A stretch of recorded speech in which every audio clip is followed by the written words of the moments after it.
In fact, we are ranked 52nd of about 55 African countries when it comes to spending on health. So, like was said earlier, the health spend per capita, basically, this is how much the government allocates based on the budget and the population on each individual, on individual people in Nigeria, or individual person rather, in Nigeria, is about $79. Basically, 25,000 naira per year. And again, the health insurance coverage is still really poor, and that leads to about 70% of the total healthcare expenditure in Nigeria to be out of pocket. According to a WHO report in 2018, about 1 in every 10 medical products in Nigeria is substandard. And this is particularly bad because we know that a huge number of Nigerians either don't have the means or the ability or willingness rather to visit hospitals. So they tend to go to these vendors, and that's where most of these drugs are available at. So, death is inevitable. What is unacceptable is the large number of avoidable deaths that we are learning to accept as part of our lives. 1 in 5 Nigerian children will not live to see their 5th birthday. We are quickly becoming a nation of people who are being born just to die. So we might have a problem, I think. So it would be an overly simplistic view to assume that our poor health indices in Nigeria is because 1, we're a large country. 2, we have a relatively poor economy. Dr. Ella explained that to us. And 3, we're scrimping on health spending. And I will give 2 examples. So there's India. They have a far larger population.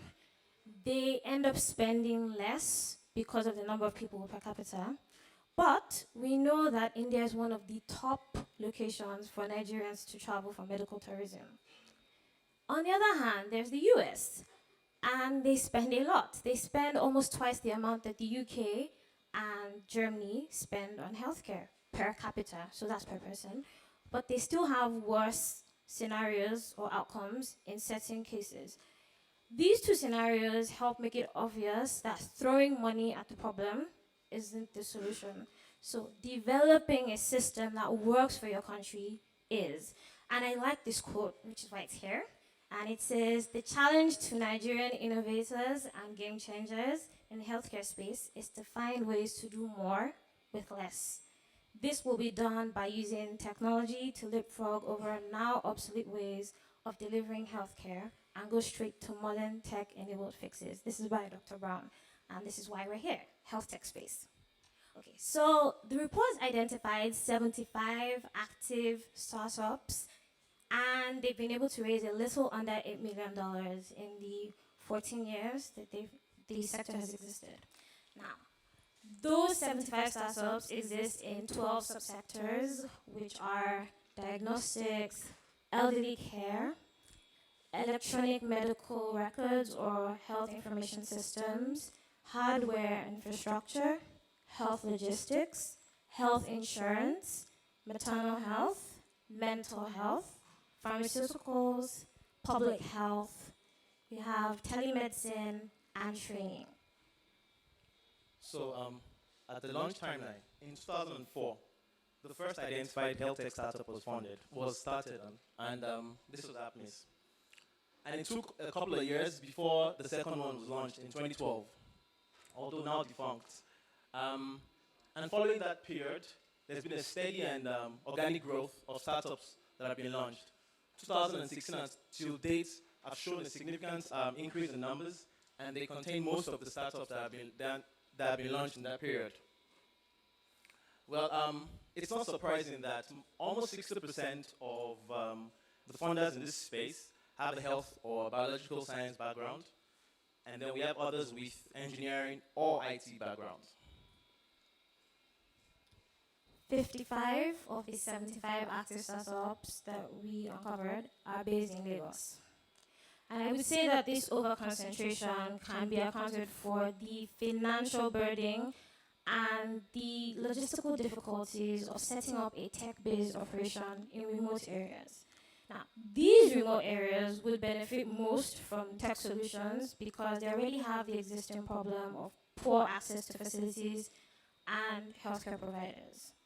It's a bit ironic that the people who need these solutions the most are currently the underserved. However, it's important to note that 70% of the startups, as at the time of the report, are servicing clientele outside of their physical location in at least one state. Okay, so this picture I like a lot is an example of how we hope tech will be utilized here soon.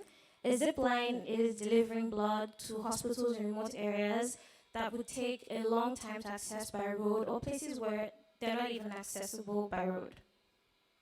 All right, so funding.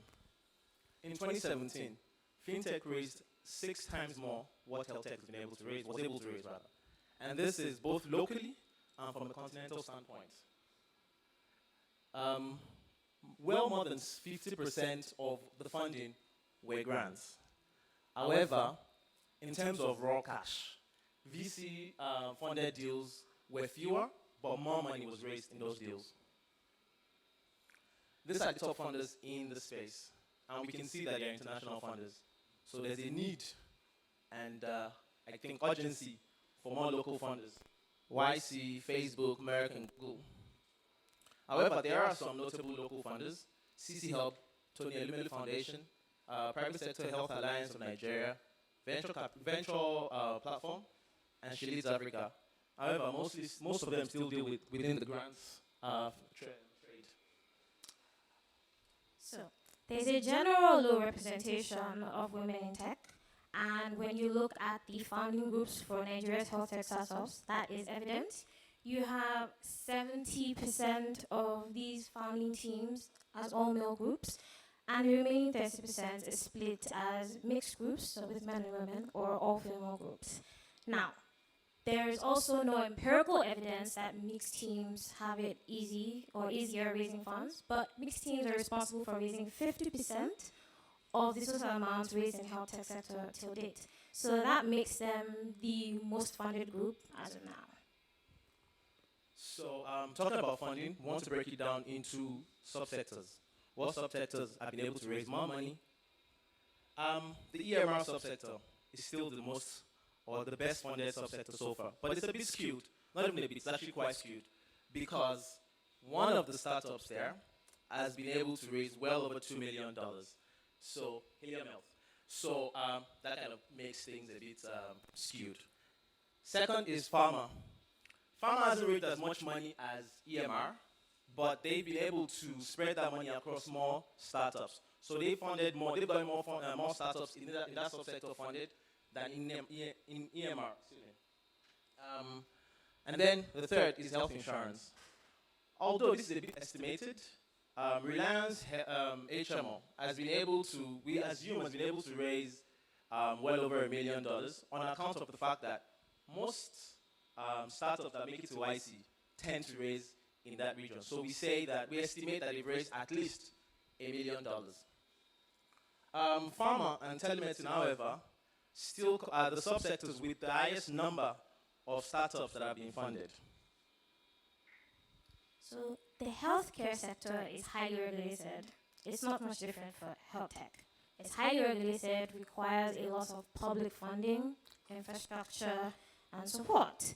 Entrepreneurs are definitely careful of this regulation while they're operating. However, they're still winging it because, well,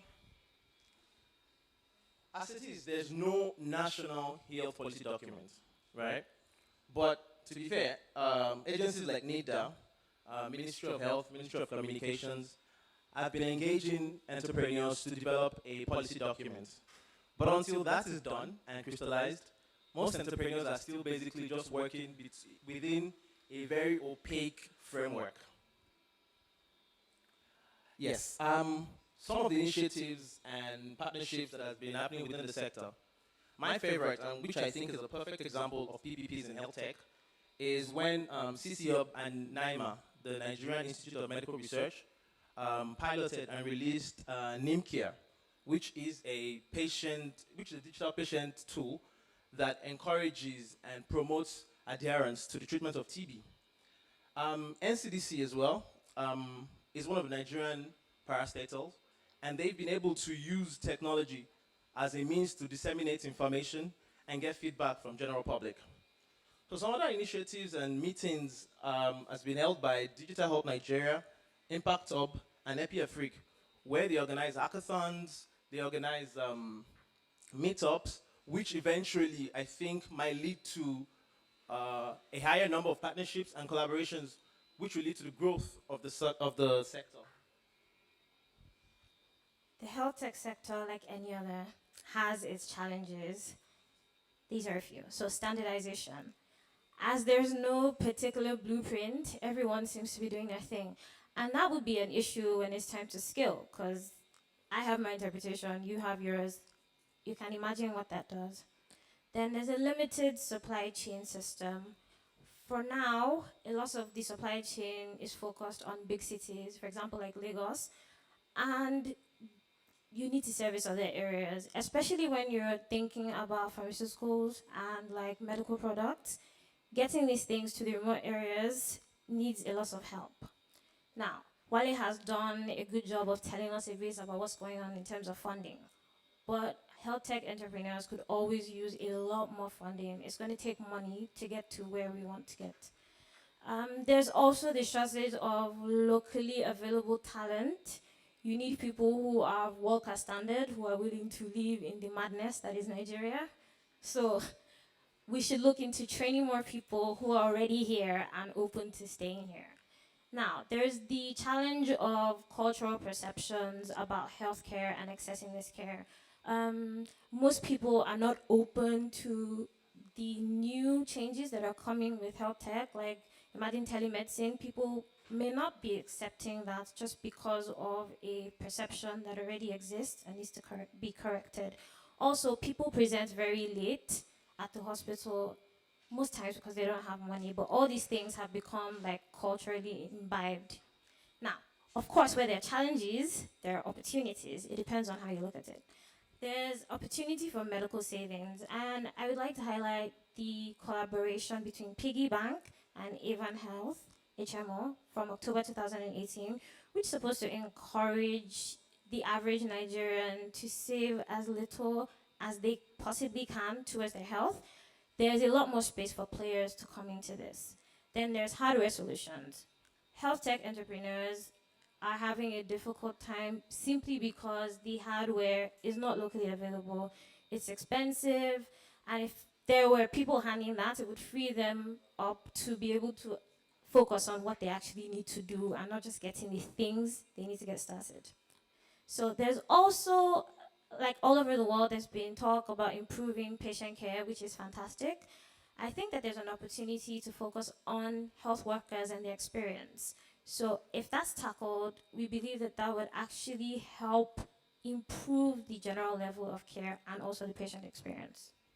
And on the account of the low or poor penetration of health insurance in Nigeria, we believe tech can play a significant role in the enrollment of more people into health insurance and also support the federal and the state insurance schemes through tech. Um, a public healthcare complaints database will be really good at this point, and I think the information and data that's received from that will influence um, some of our politicians and even provide data for some of the entrepreneurs themselves.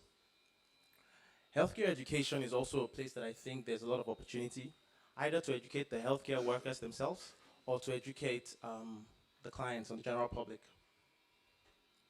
In conclusion, here are some of the recommendations that we have.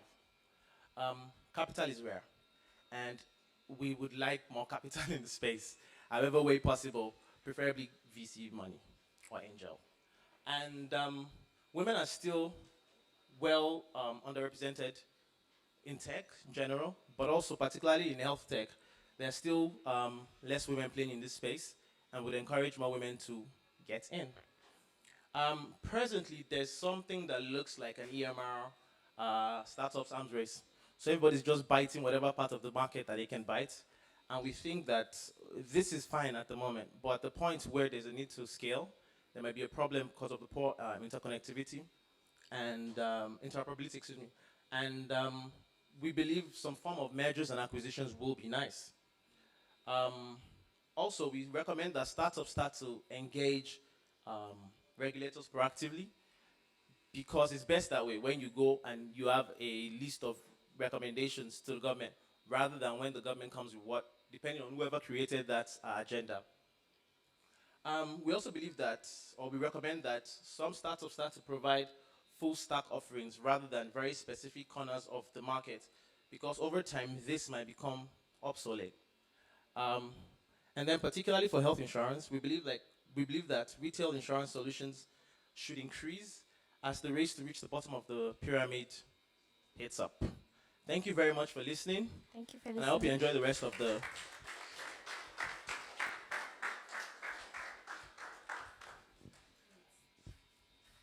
Uh, Thank you guys. Thank you for delivering that. The next thing that's going to happen is we're going to set up our panel. And one thing I didn't go into before they actually presented that was that the actual report itself is close to about 80 pages. There's a lot more data in there than we were able to obviously deliver within the space of 15 to 20 minutes. If you were wondering about how we gathered that information or the methodology, we will send everyone here an extract of the report. The full report will be available for paid download at some point, but we will send you that includes the methodology. But I want to say we spent a bit of time working on this. We used public information that was available in terms of funding amounts, but we then did a verification exercise that saw us calling close to about 100 startups to verify whether they were active or not, where they were in their life cycle to make sure that the funding information that we had sourced in the first place was also accurate. And then we went through like a number of verification processes with data scientists to make sure that some of those stats are correct. So right about now, the first panel will come up. Chidi is going to invite them. Okay, thank you. Lots of depressing statistics. I can't do a giveaway. I'm sorry. I'm sad. Um, And we're hoping that the panel will help us understand what just happened and also give us reason to be hopeful, be optimistic. I don't know. I think one of the things we can be optimistic about is the insurance space.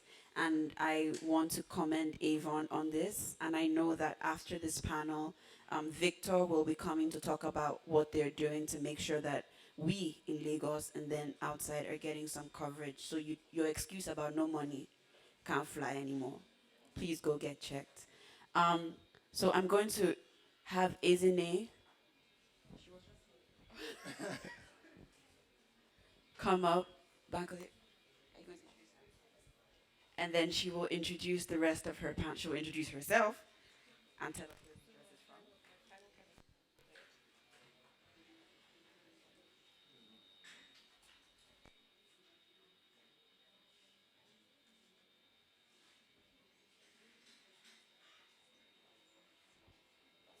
Okay.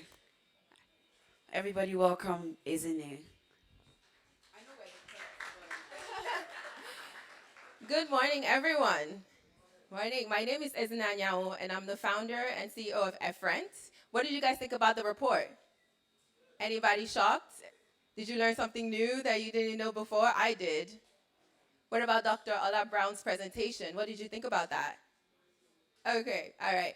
So for my session, I'm going to be talking about the current state of health tech in Nigeria. And of course, I don't know enough about it, but I have a wonderful group of panelists that is going to be sharing their perspective, very highly acclaimed and very involved in this space. And so let me start by inviting Mrs. Adesimbo. Is she around? Give her a hand of applause. CEO of Avon HMO. And I will also invite Mrs. Abimbola, CEO of Advantage HealthCare.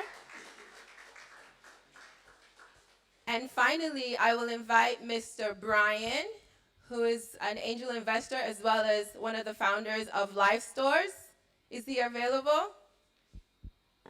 Here he is. Give him a hand of applause. All right. Thank you all so much. Okay, so while I can sit here and introduce everyone, I felt that no one could do a greater justice than to introduce themselves, right? And so I really want to start with Mrs. Adesimbo.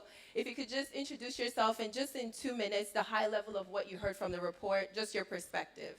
And then we'll go down the row. Okay, so my name is Simbo. Well, I did Simbo, but everybody calls me Simbo, so feel free to call me Simbo.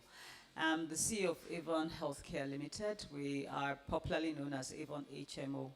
And we came into the industry in 2013. The company was actually licensed in 2012. And I resumed in 2012 as the pioneer CEO.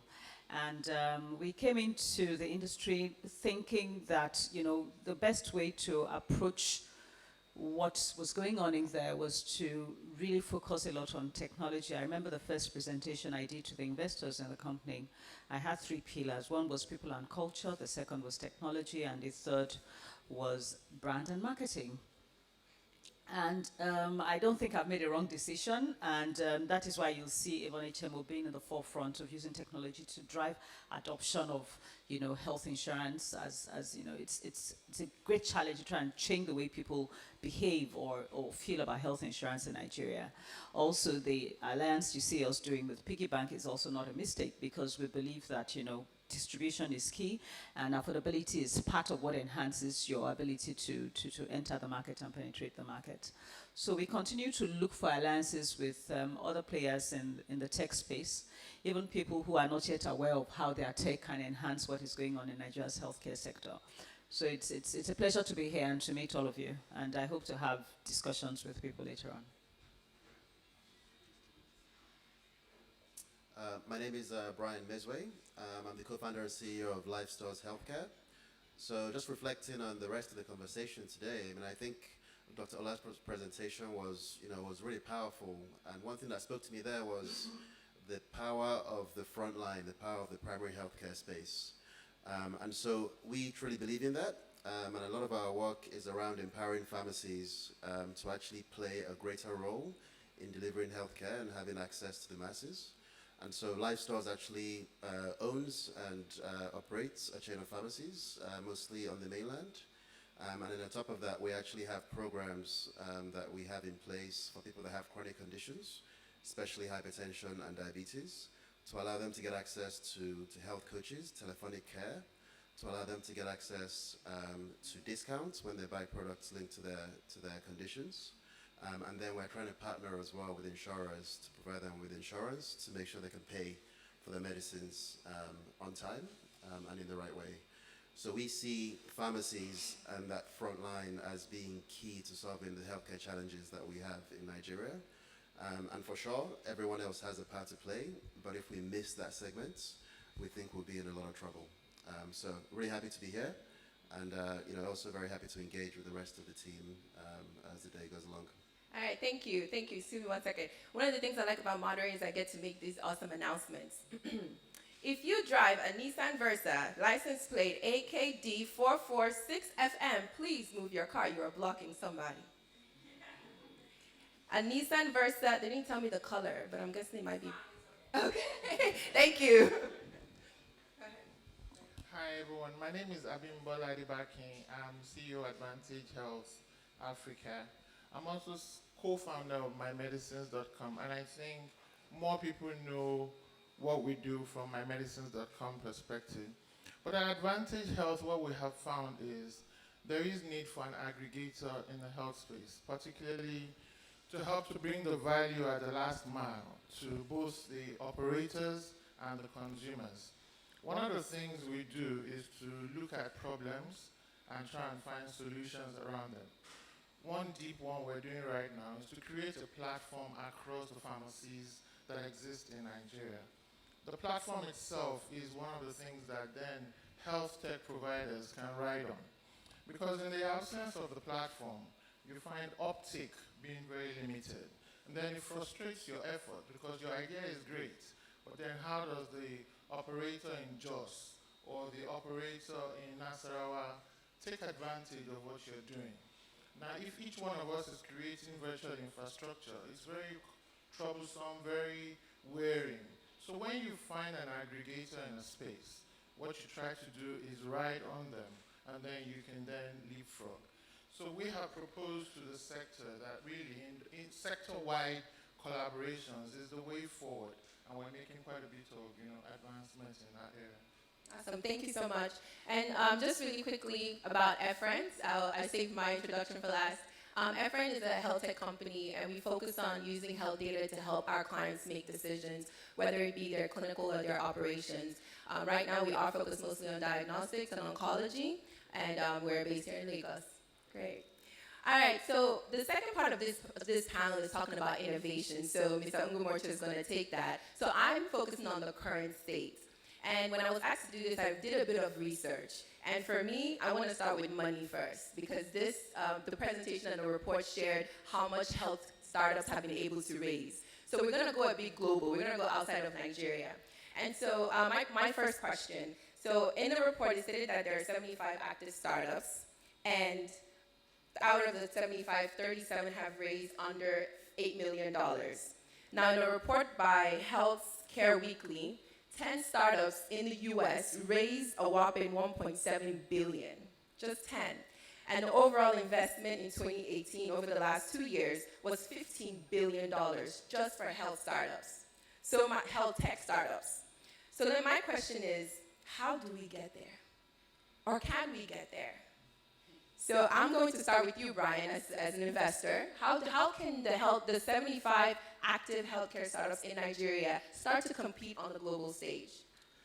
Yeah, so I mean, it's a really big challenge, and it's a really good question.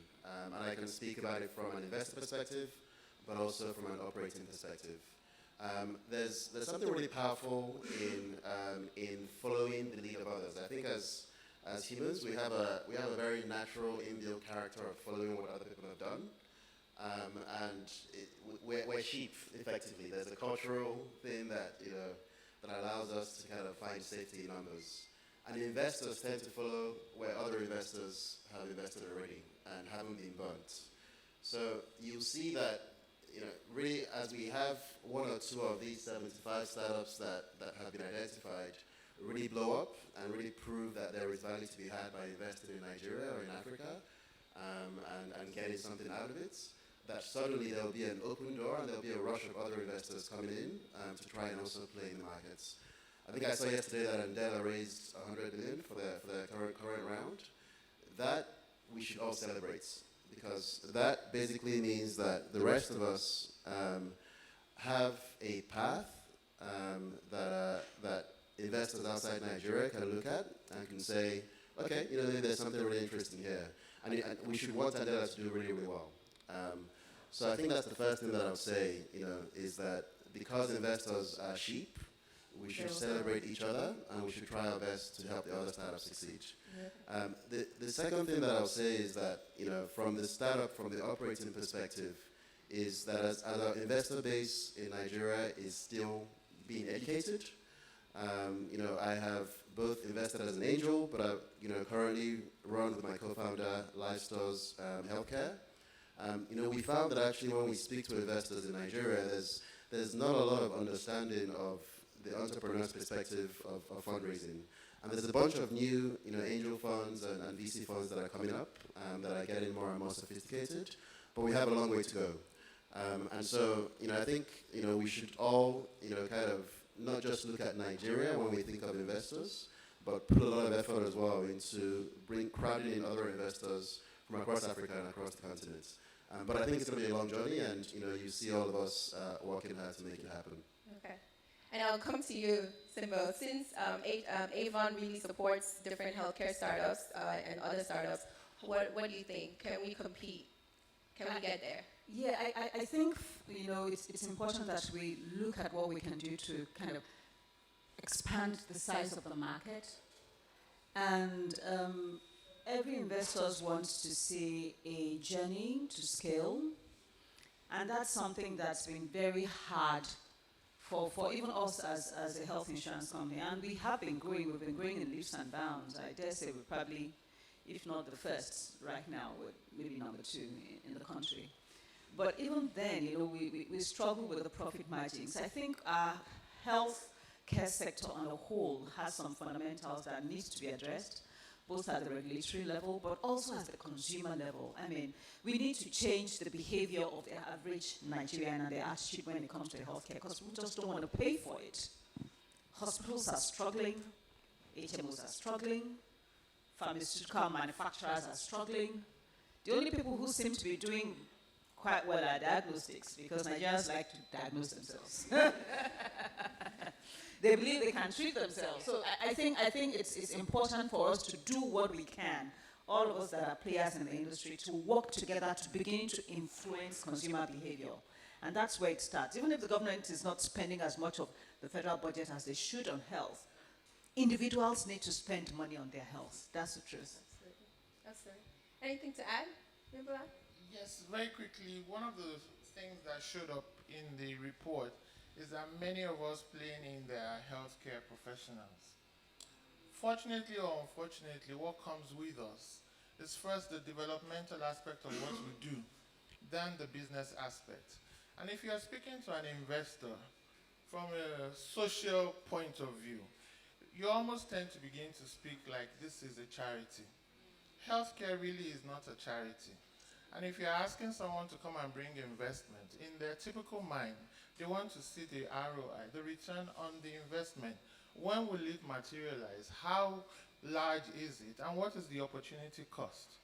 If we don't speak in those terms that they can relate with, they will not invest. How are we painting the value proposition of our solutions? I think many of us tend to do it as though this is for social impact alone. Even social impact can be profitable. If we begin to change our words and begin to speak the language that will make sense to them, I think they will see that this is a sector that can yield and does yield and should yield much more than some other sectors that they are clamoring for.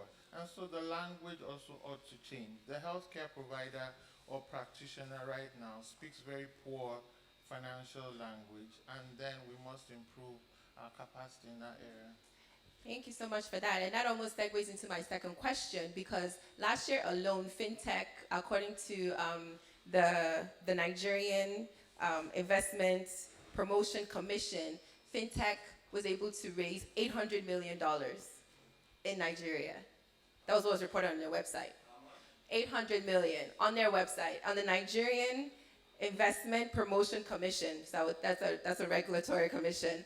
So why do you, but even at that, FinTech is getting way more attention, which is a very young sector, just like health tech. So that almost answers that, but what can you add to that? How does healthcare, now we're talking about locally, where we're talking about in Nigeria, segueing into what you said, how do we, as healthcare, health tech entrepreneurs and startups, really start to compete even locally? So I might repeat myself a bit. FinTech is and will continue to leverage what has been done across the sector. Look at the finance sector 15 years ago. It didn't have InterSwitch. It didn't have many of the things that pull together the parties. Healthcare is only beginning to do that. So if you're investing in FinTech, you can see the supporting structures for scale almost immediately, and therefore you're casting your net into an industry that has positioned itself for scale. Healthcare needs to position itself for scale. That is when somebody would then be able to say comfortably, I can bring $100 million and I know that it will not fizzle out and disappear before my very eyes. If we're not aggregating, if we're not working together, if we're not banding together at the back, you might be a forerunner, but you will lose energy very quickly. So think more collectively than individually. Yeah. I think that would help. Think in terms of an ecosystem. Yes, absolutely. Simba? Yeah, I mean, this is really, it's quite interesting. And it's something I thought about before myself. And I think one of the big differentiators between the health tech and fintech is just the huge amount of data that's available in the financial services sector.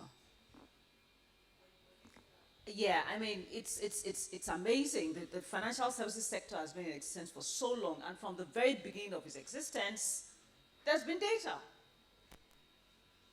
And it's data that is verifiable, that is credible, that has integrity, that, and the regulator as well. I mean, in healthcare, what do our regulators really have? What kind of data do they really have? So for us in healthcare to begin to be able to command the same kind of respect from investors as our peers in financial services sector do, I think we all need to focus on regulation, but maybe that's beyond our powers, but what can we do ourselves to begin to take data more seriously and to start amongst ourselves also warehousing that data in a way that makes it available and transparent and easy for people to access. Can I respond to something Absolutely. that Simba just said? Go ahead. So, in every sector, you find regulators catching up. So there is a role for the operators regarding regulation. And I think that if we carry the sit-down-look position, we will shortchange ourselves. Even when we were having a preponderance of electronic channels in finance, we had to write the guidelines for the regulator. And I remember working in Accenture then. The guidelines regarding ATMs, the business, the operations, the technology, we wrote it there on my laptop. We brought the banks together, wrote it then, and then sent it to CBN. CBN refined it, did all sorts of things, and then sent it back to the sector as guidelines. We are now writing regulation or guidelines regarding online pharmacy for the regulators to take up and then send it back to us. We can't continue to sit back. All of the sectors that were presented earlier, we must take ownership of that part, write and engage them. If we stay back and create this them against us, we won't move far. So I think we must play that regulators role can in actually writing. still override. We have something to do. Yeah, That's no, Absolutely. no, maybe I need to clarify a little bit on that because, I think the health insurance, regulation as it stands today was actually also initially drafted by operators. So I'm not advocating for us to not engage with the regulators or not point the way. I'm just saying that right now in the healthcare sector, we don't have regulators who are effective, who are strong, who have capacity. Of course, writing for them, engaging with them, and making proposals to them is a responsibility. I take that as a given. But beyond what they are even doing, what are we doing amongst ourselves? How are we collating our data? Are we making investments ourselves in working together and in bringing all the data together? That's the Absolutely. challenge to us as Yeah, operators. absolutely. Because many things that we can do in health tech space, there's already a blueprint out there. There's already a framework out there. It's being able to understand it and then localize it. And so it's not that you have to develop from scratch like in the fintech world. You pretty much had to start. But in healthcare, there's so many evidence-based practices. There's so many frameworks done all over the world. But the matter is localizing and making it Nigerian. Brian? Yeah, no, I think that's absolutely right. I think there's definitely a role for aggregators in this space because I think someone mentioned that there's a lot of EMR record activity right now, and we see that from all over the space. We see people coming into us providing potential EMRs for us to use. We're building out our own EMR system as well within the pharmacy space. I know that AHA is building something in that space too. There's a lot of repetition and duplication going on. So I think there's a massive role for coordination here. I think one thing we can also learn from the fintech space is that the role the banks have played as not just traditional players sitting back and waiting to be disrupted, but actually getting involved in the innovation themselves as well and investing in those startups. We need to have the larger healthcare players, the more established traditional healthcare players, stepping down and getting involved in the ecosystem as disruptors as well. Because I think that one thing that's worked well in fintech is that connection between the old and the new.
percentage that is not poor, and I say this quite a bit, is more than many countries put together.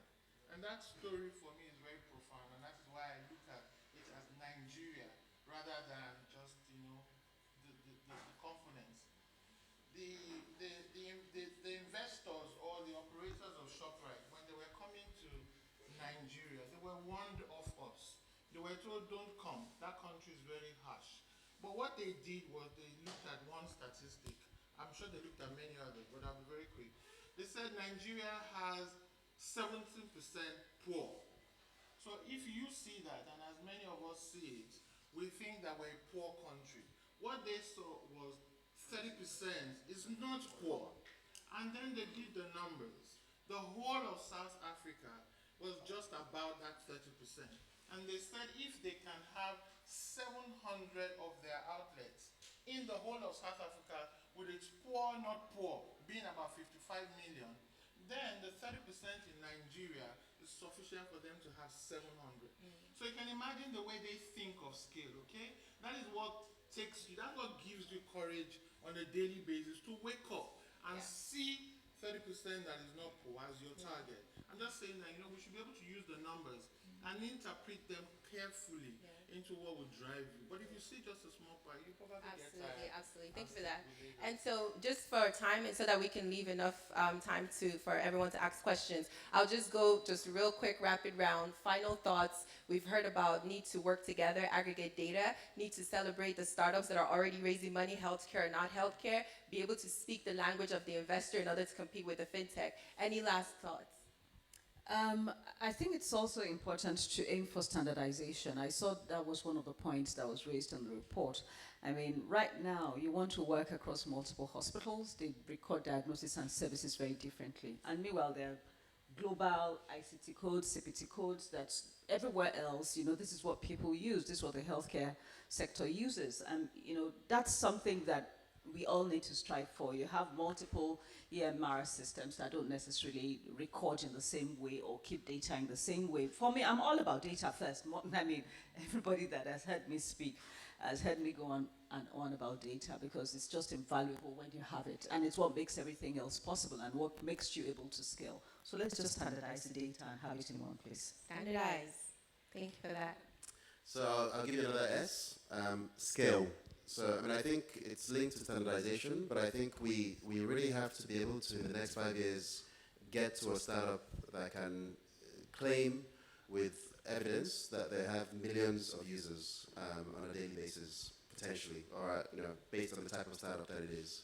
I think that level of scale will give everyone else in the space a platform to come into and then offer the rest of their services. So it might be through an aggregator, it might be through somebody who gets EMR rights and becomes the standard there, but that platform will allow the rest of us to be able to then come in and offer other services. Thank you. Standardization, scale. Are we going to get another S? Yes. Great. We had G's from Dr. Ola Brown. Now we have S's. Sustainability. I just think we should grow for the long term. There are too many, companies or startups that think that the journey is a 6-month, 3-month, hooray, and there's magic. I think what you should plan is the same way you went into med school and you knew that it would take you 6 years. Also come into health tech or being a startup and plan 4 years. All right?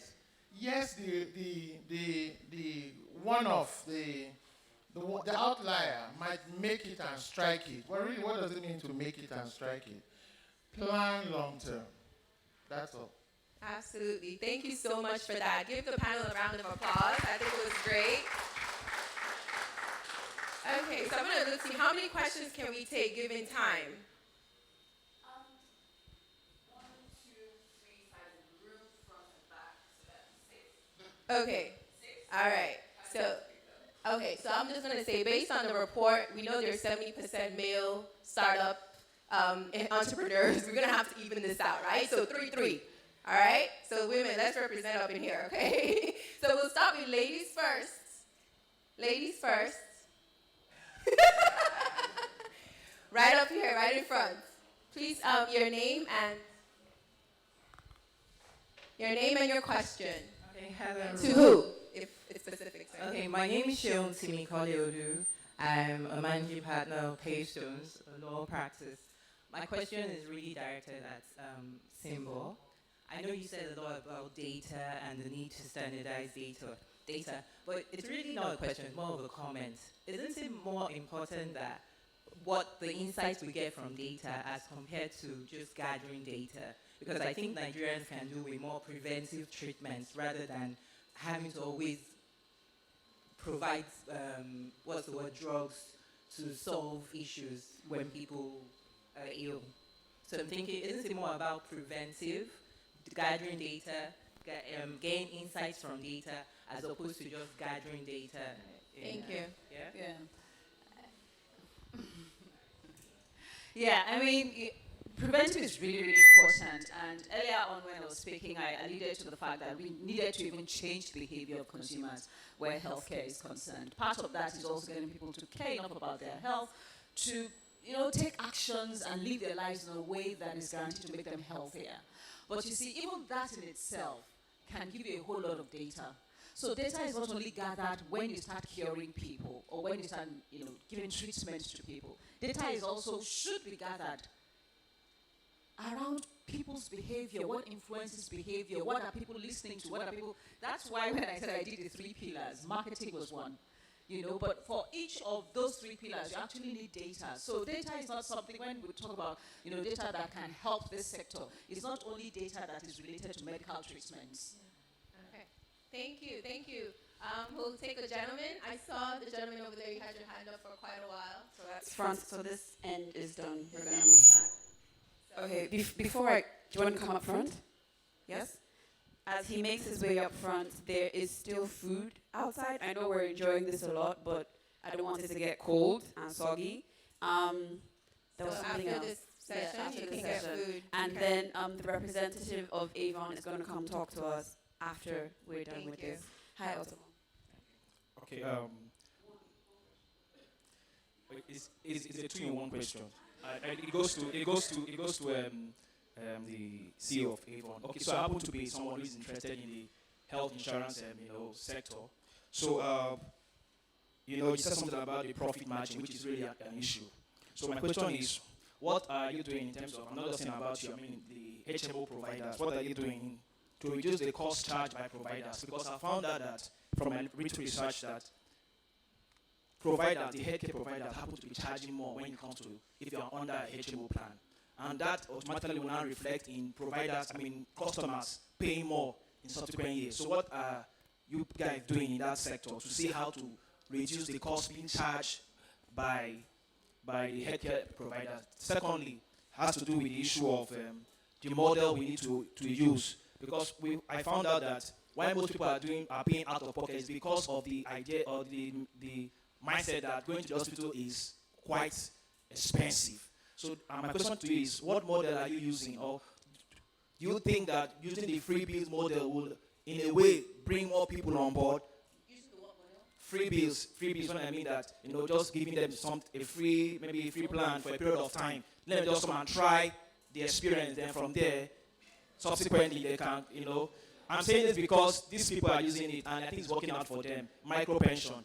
Though they're not really in Nigeria, though they're coming to Nigeria, but that's the model they're using in Ghana. And so far, they are getting traction from that. So I'm just thinking, don't you think that model could also work in the Nigerian space? Thank you very much. Yeah. Thank you, Otto.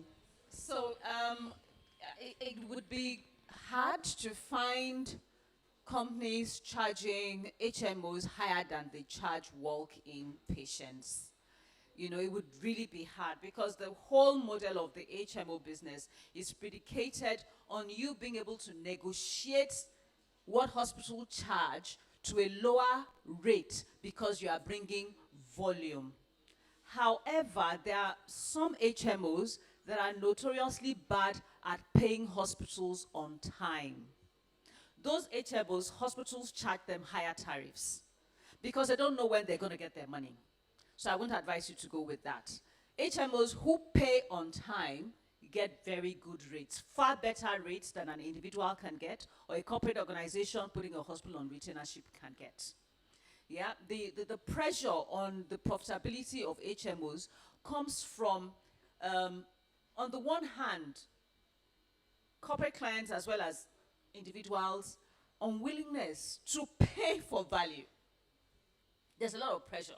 You know, many companies just want to be able to tick the box that they have subscribed their staff and their families to a health insurance plan without actually looking at the value and being ready to pay for the value. And on the other hand as well, you have hospitals also putting pressure, and I don't blame them. I tell you, many of them are not making any money, you know. So that's why I say it's a systemic thing. We really, really have to look for how to convince Nigerians to pay for healthcare at the right level. The second part of your question had to do with giving freebies. That would be very, very hard, incredibly hard.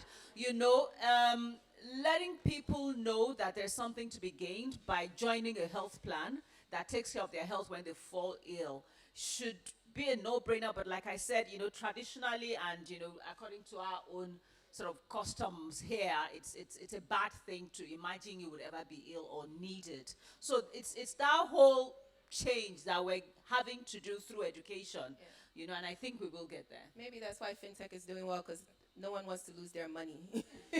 While health is very reactive, not so much proactive. Remember, you had a, Okay, you I had a just comment? wanted to add that one of the points he made about HMOs looking at their margins, one solution that we put in place that about 6 HMOs have adopted now is to look at their chronic meds. And now they're seeing that the chronic meds can actually be taken out of the hospitals, the operators, and sent to the pharmacies so that they get better margins there. And then the HMO itself can post a healthier balance sheet. So there are models in place that HMOs can adopt to get better. I think the more HMOs open up to these models, because before you didn't have such facilities available, but it's happening now. Also, some conditions we don't need to go to the clinic. They can be addressed through the mindset of task shifting to the pharmacy. Malaria is one of the conditions that really HMOs should know how to engage their enrollees to take first to their provider network of pharmacies. Where it is addressed, they're tested and treated. And then if there's a failure, there's a second level escalation that can be done. I think if we embrace more of the providers rather than think there's just clinics, we'll get better results with the HMO business. Thank you. Thank you for that. So now we're in the middle of the room. So we'll start with ladies first. Ladies first. Hi. Thank you. Good afternoon, I think. My name is Irene. I'm the Product Success Manager in Telia, and my question is for Abimbola.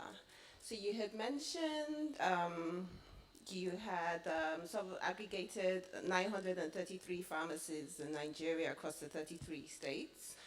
So I just wanted to get some more knowledge around that. So what exactly is the information you're collecting? Is it like the inventory? What is the purpose of this information?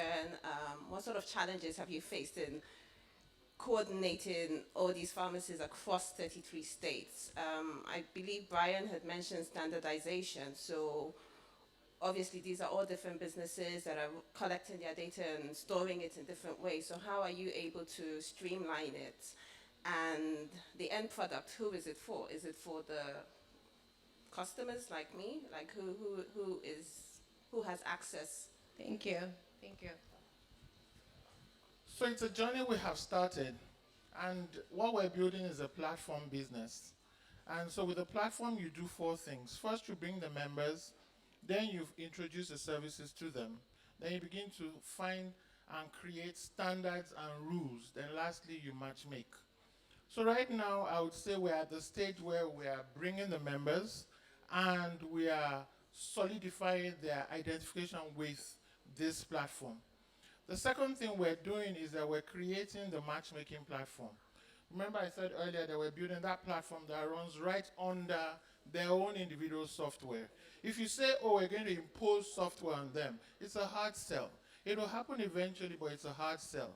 So what we're doing is we're working with all of their service providers regarding their own POS software solutions and speaking to them about opening up their system.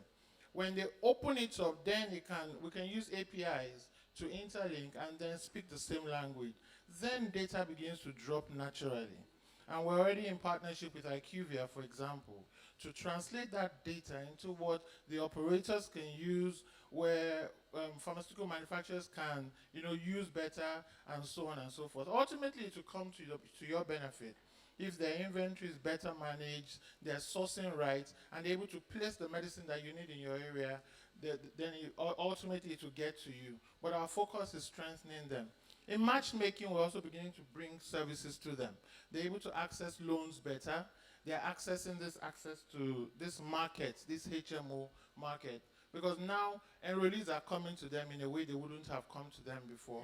And lastly, they're accessing skills. So those are some of the services that they're having. They are near expired medicines and are going through an app where they can showcase them and sell to one another faster. And the last one was about standards. I think the standards should be put up last. If you put too many entry barriers, if you're building a platform business, what you find is low uptake. So we've reduced the barriers, get them in, and then you raise the barriers. To me, that's the business sense. Thank you. Just a couple of quick things to add there. So, I mean, we've actually engaged, I think, with AHA, and one of the matchmaking services that that are of interest to a lot of pharmacists actually is either buying or selling your pharmacy. So you'd be surprised. In lots of markets, you have an open platform for somebody who wants to sell their pharmacy, to sell it out. In Nigeria, it's a very opaque market. So there's a lot of room for actually that trade of assets that players like aggregators like AHA can be involved in. The other point to make on standards is we think about POS software as, okay, pharmacies have 1,000 POS softwares that you have to all create APIs to feed into. But actually, a lot of pharmacies don't have any software. They use books and paper to write the orders that happen every day. So there's actually a penetration question as well of trying to get software that is basic enough and cheap enough or free that allows people that are currently still in the Stone Age to come in and start digitizing their data.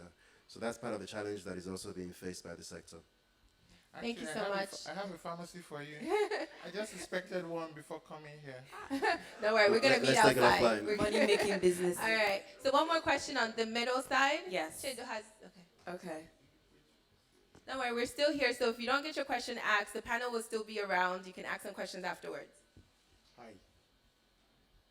Hi, my name is Henry Mascott. I'm the founder and the CEO of Curacao Systems.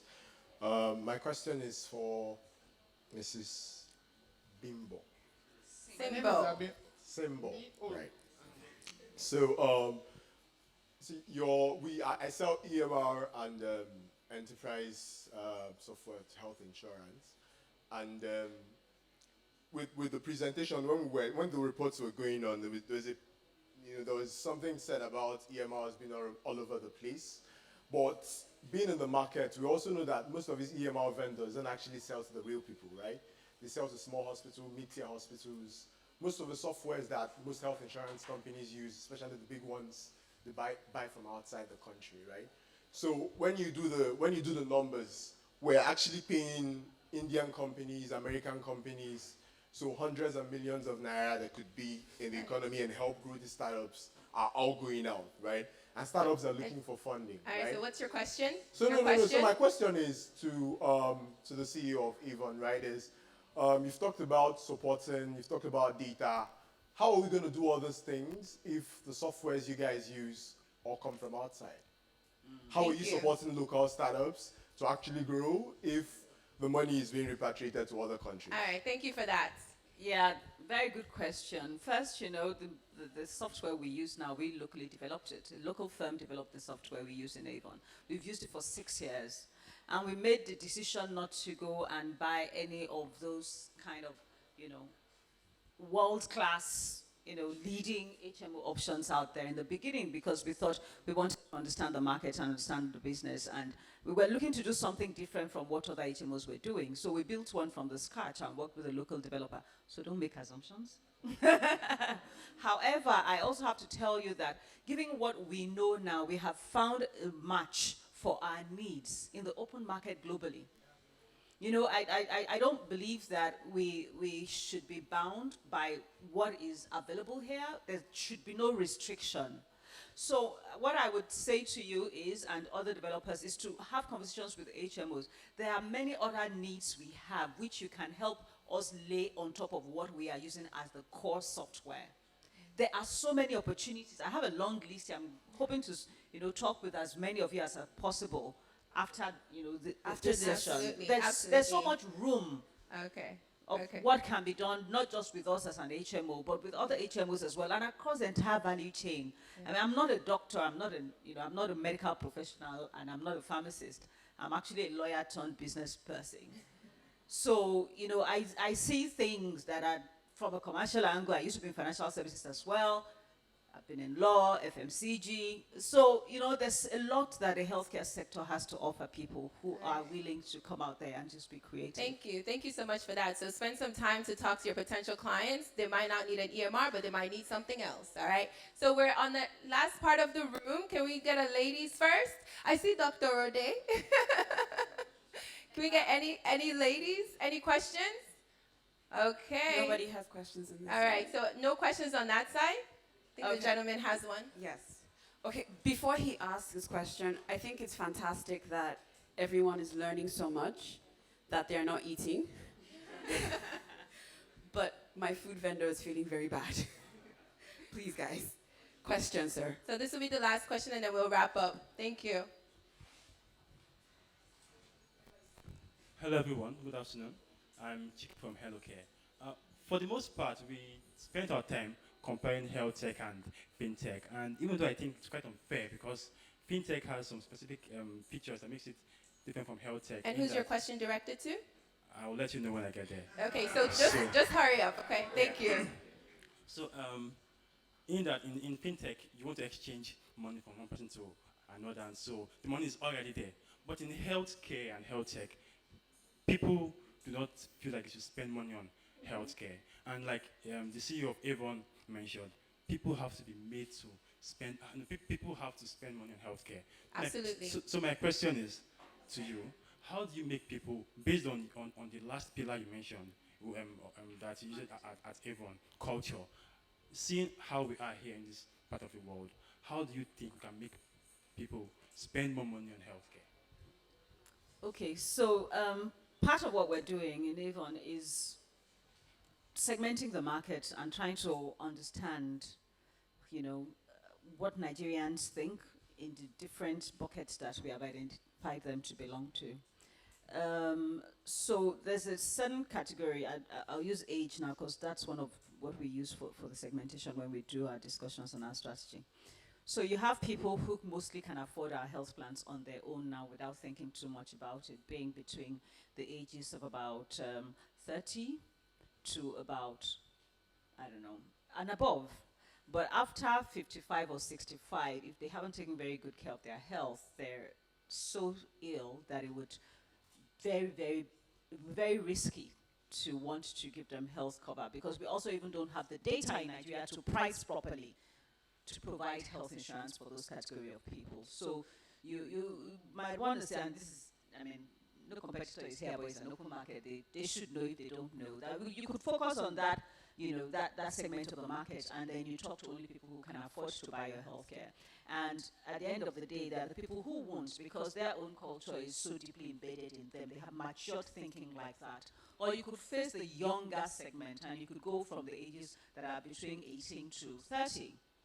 Or 35, who you still have an opportunity to mold how they think about healthcare. So that is, how are we doing it? How we're doing it is beginning to engage with that category of people in their own language, in their own communities, and their communities are mostly virtual communities, and also relate with them in a way that enables them see the advantages, because what we sell is healthcare. If you have it, it's not a tangible that you can say, I've spent money, so now I have this. But this sector, tech sector, also plays a role in helping them see immediate gains. So your blood pressure used to be this, now it is this. So we strive to give them value that is measurable. Sorry? Cool. Who? The end users. The end users. All right. So final thoughts, and then we'll end, and then you can ask the panel questions. So Brian, because you're the only male, I'll let you have the closing thought. Yeah, absolutely. So just to, I think it's a really important question around how to get people to pay more. So let me just touch upon that before I close out.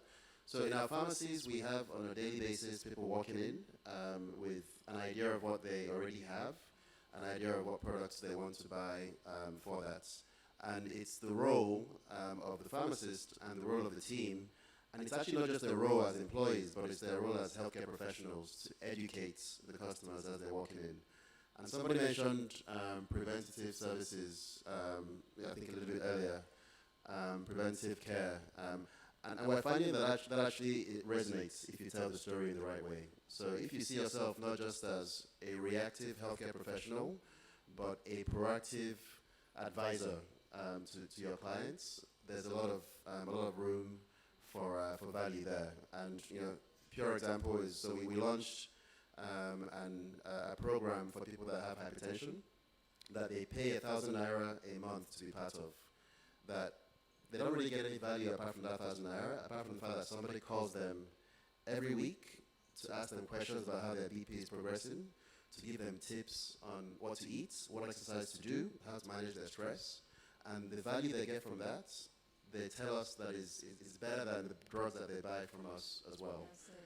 So I think there's a lot of room for that kind of education and awareness building. All right, thank you so much. And that's the end of the first panel. We've heard that we need to standardize. We talked about scale and finally sustainability. So please, a round of applause for the panel. Thank you so much, Ms. Simbo, Brian, and Bimbola. Thank you.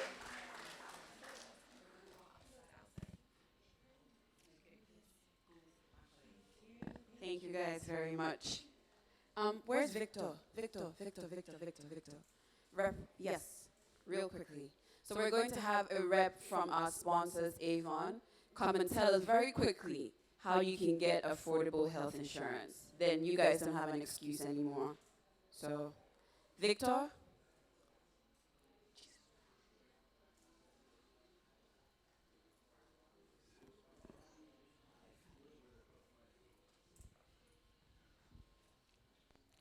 Good afternoon, everybody. My name is Victor Ngene. I work with Avon HMO.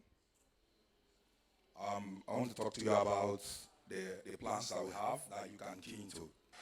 I've been listening to all that we've had from morning to this hour. It would be nice for you if you want to take a decision to know what you want to get and the best option that you have. Avon is a subsidiary of a large group called Hares Holdings. We are one of the Nigerian fastest growing HMO in Nigeria. You can check that out. We are just 6 years in business and we've made our impact known in this space. When we came on board, we came to jig the system, to change the face of what insurance generally had been in this country. So we came hands-on with experienced management team. I don't want to speak much on that because you've listened to my CEO on among the panel to let you know that we came on with experienced people in the insurance industry. The major issue with health insurance, not just particular to health insurance generally, is that payment of claims is a problem. They take premium from you. When it comes to the point of providing service, you start hearing funny languages like actually, you see, and they start showing you tiny words in the contract that you signed, which you never saw before.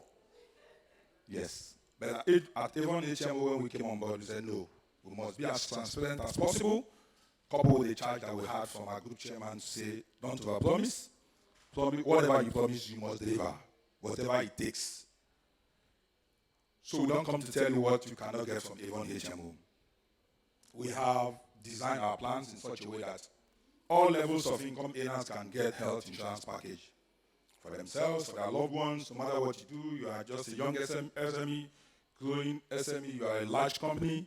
We have varieties of our plans that you can key into. One of the things about Avon HMO, I want to quickly talk about that, is that why we are different from other HMO is that we don't owe hospitals. At Avon HMO, it's like a taboo to owe any hospital. because this is the major challenge that we have in the health insurance space. We pay on time. That little amount of money agreed with the providers, pay them on time so that they can use it to buy drugs, pay salary, and do other miscellaneous expenses. So we do that with hospitals. Then we train hospitals as well. When we get feedback from people who have gone to the hospitals, they tell us what the expenses are. We gather the hospitals at different locations. We try to talk to them on how to improve. We do that every year. But because of the space where we are, high turnover of workers, so you keep doing that every year, and every year. We do that at Avon HMO. We want hospitals as well. That is why hospitals don't joke with Avon HMO enrollees. 3 people can go to the hospital with 3 different HMO cards, and they are treated differently. Why? Ability to pay, the quick response in terms of payment, and also good relationship with the hospital. So we do reward hospitals every year. Yes. The last one we did was we gave them diesel ticket to power their generating set. These are some of the things we do at Avon HMO. Now we have 3 plants with a corporate space. So if you are working in a company that has a population of up to 30 people and above, we have a platform for you. If you are just the MD of your own, and you are just there and you want a plan, we have even a plan for the organizer on the street. So yes, we have a plan as cheap as 20,000, which anyone, at least to an extent, can afford. It's less than 1,500 monthly, which is not up to what we used to take, drinks, buy cards, and all that. So it's important that if you want a plan with Avon HMO, you can talk to us outside. We get your details, we send to you, and you start assessing care. Nobody wants to bother himself or herself about where to get money to pay for medical bills. As you go about hustling and bustling, you want to be sure that you are covered. And with little amount of money, just the way you plan to pay your house rent every year, you plan for everything, plan for health so that you are not boxed in a corner. 20,000 is not too much. Then the highest plan also that's of 140,000 for those who have the capacity to pay. So with that, you can get covered. We have over 800 hospitals nationwide where you can access care. If you travel out, you want to go and install something for someone in Abuja, we have our hospitals there with your card. You can access care anywhere. Time will fail me to continue, but you can see us outside to explain further. Thank you. Thank you so much, Victor. 20K, guys. You spend that on Friday nights. I've seen some of you. There's information out front. For the men, there's something about men's sexual health. I know you take that very seriously. Please go speak to them. There's stuff about breast cancer, and there's just information on how to join up on Avon. You can interact with them on their website, www.avonhealthcare.com, and their social media handle across social, I believe, is Avon at Avon HMO. So we are going to go really quickly into the second panel, and I am going to invite the panel moderator, Ungo Marcho, to introduce himself and welcome his panel. Hi, Ungo. Please give him a round of applause. Thank you, guys. I hope we've learned something. I hope we've seen all the opportunities that are available in the health tech space. Women, they're looking for you. If you're a business person, they're looking for you because apparently they can't speak finance speak. So please get in there and save us from breast cancer. Hi, Ungo. Thank you very much. It's very unfair. First, they put Ezine ahead of me. She's much better looking and they have a nicer panel. And then when it's my turn, they're up there announcing food. So it's not fair. Anyway, nice. Thank you so much for everybody for being here. And, without being sheepish, you all got to give yourselves a hand of applause for coming, discussing healthcare, being interested, engaging. All the 1, 2-part, 3-part questions are very, very important in terms of getting this process going. Like she said, my name is Ngu Morcho.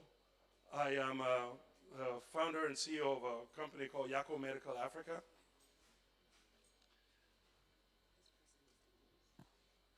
Okay, it's my turn to make an announcement. Black Passat, I guess that's a VW Passat. license plate AGL474E1. Apparently, you need to move your car. Again, black VW Passat AGL474E1. Hopefully, they heard that. Okay. So my name again is Ngu Mocho. I'm the founder and CEO of a company called Yako Medical Africa. We are a medical technology solutions platform, and we'll go into that a little bit later. Our purpose is to increase access to affordable care to all people, rich and poor. And so we do that by looking for really disruptive technology that meets a certain criteria we've set that we can deploy within our market to target both the 30% that can afford and the 70% that cannot afford. And we do that in an aggregate, so we provide solutions for screening, solutions for diagnosis, and solutions for treatment. We're a technology solutions platform, and that's what we do. We've been in business a couple of years, and we're still alive. So in healthcare, you just have to be in the game long enough for somebody to recognize you. So I am supposed to bring on 3 panelists to help me with this discussion on innovation. I think the first person, and please, if I don't pronounce your name right, apologies. I'm just an honorary Nigerian, not a real one. Ifeoluwa Olokode, I don't know if she's here. Is that okay? There we go. Please give her a hand. She's head of partnerships and growth at LifeBank. And there's Desiree Craig. Okay. She's head of product at CC Hub. And we're calling Dr. Ola Brown back to the panel. She doesn't need another introduction, right? But please give her a hand of applause. So at least they made up for it. They gave me 3 intelligent, powerful women. It's difficult for a guy like me. So we're going to be talking about innovation, right? So I'm going to set it up with a couple of provocative, I hope, comments. Yesterday I was at an event where there's an organization called Ashoka that was launching Africa Hub. And one of the things they mentioned about Nigeria, they presented all the data we've seen about the country's potential, the country's purchasing power, the amount of FDI that's coming into the country. But the one metric where Nigeria was supposedly lacking was, interestingly, in innovation. So this is a kind of an interesting topic. So when I started looking up, I did what most people do. I went to Google. I said, please, what is innovation? And so I got a business dictionary definition of innovation, which I'll start with. It says it's the process of translating an idea or invention into a good or service that creates value for which customers will pay. So you translate an idea or an invention into a good or service that creates value for which customers will pay. Forgive me. Sorry, that's somebody who's coming into the event. Then the second way to define innovation again is it often results when ideas are applied by a company in order to further. So the first one, you have to create something your customers will buy. Then now you have to further satisfy the needs and expectations of the customer. So first you get the customer, and then you continue to satisfy their needs. So I'll use that as a premise, and I'll start here. I want to give us 3 pillars to frame this discussion, because we've talked about where everything is. Ms. Ezine's panel ended up with 3 takeaways: standardize, scale, and sustainability, right? So I'll give us 3 pillars on which to have this discussion within innovation. One is people. The other one is growth, which is financing and profitability or revenue. Then the third one is a learning culture. So how have you, within your company, how are you using people to innovate, to address customer needs? And I'll have each of you address that. Then we'll talk about the others, please. So I'm sorry, first please further introduce yourself, about your company, and then we go into the discussion. Okay. Apologies. So hi, my name is Ifeoluwa. I'm the head of partnerships and growth at LifeBank. LifeBank is a medical distribution company that helps hospitals discover essential medical products like blood and oxygen, and we deliver it to them on time and in the right conditions. So that's what LifeBank does. And as head of partnerships and growth, what I do is find, cultivate, and develop partnerships that drive our core business, that fund special projects or launch new products. So I'm kind of like a Jane of all trades, if you will, in that regard. So in terms of people, we've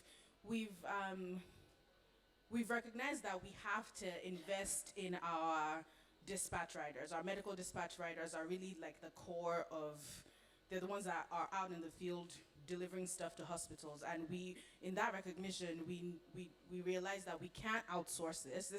We're moving sensitive products. We can't outsource it. So we have to invest in them, invest in their training, invest in their development, invest in their, branding and composure, so that when they're out in the world, everybody, that, this is LifeBank. They're out to save a life.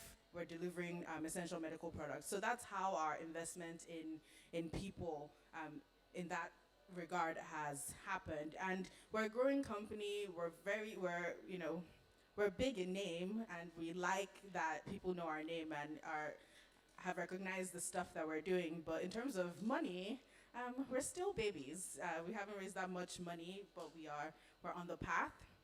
So it means that we also have to invest in nurturing people in terms of staff from the ground up. So we have to invest in training them, because we can't really afford big shots. We don't have, hopefully soon we'll have Ndela money, but we don't have that quite yet.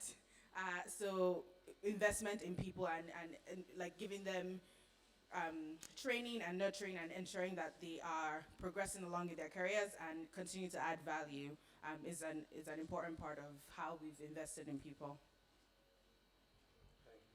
Hello, my name is Desiree Craig, and I work at CC Hub as the head of the product team. CC Hub is actually an innovation center, and our goal essentially is to tackle problems in society. So our investment in people, I'll use 2 examples. So we invest in people externally, and so we do that through the startups that we support. We have our pre-incubation program and our incubation program, where we take startups like LifeBank, they still are in our portfolio, even though they've graduated, and support them through funding, mentorship, and business support. That's how we invest in people externally. Because what we realized essentially is to solve problems at scale, you're going to have to support people across different industries who are empowered and passionate about the problems that they're solving, and then basically provide them with the resources that they need to better solve those problems. Internally, I would also talk about my unit, for instance. So I head the product unit, and what we do essentially is to support the products built by our startups, but then also the internal products that we build. An example of that product was mentioned in the report presented earlier called NameCure, and I'll probably talk about it a little more later, where essentially we developed a TB management platform in partnership with NIMA, and we're currently piloting, so it's a medical trial, it's a 6-month trial, and we have patients using the application. The goal for us is to learn as much as we can and validate that process so that we can scale the pilot to other countries, but then also other parts of Nigeria.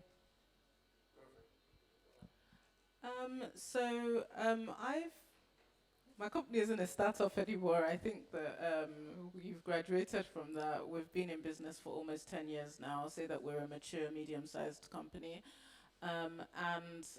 We've had to invest in people over the past decade in terms of our doctors, in terms of our engineering teams, in terms of our pilots, so our crew, and in terms of all the partnerships that we have globally. We work with a network of 3,000 hospitals across the world now. We're operational in 11 countries, so it has taken a lot of investment in people to grow from a 1-person company, just me, to that sort of scale. But I think what people would be more interested in the room is that I'm also a director in the Green Tree Investment Fund, and we invest in early stage startups. And in terms of our portfolio, what we're looking for and how we support people, how we support founders.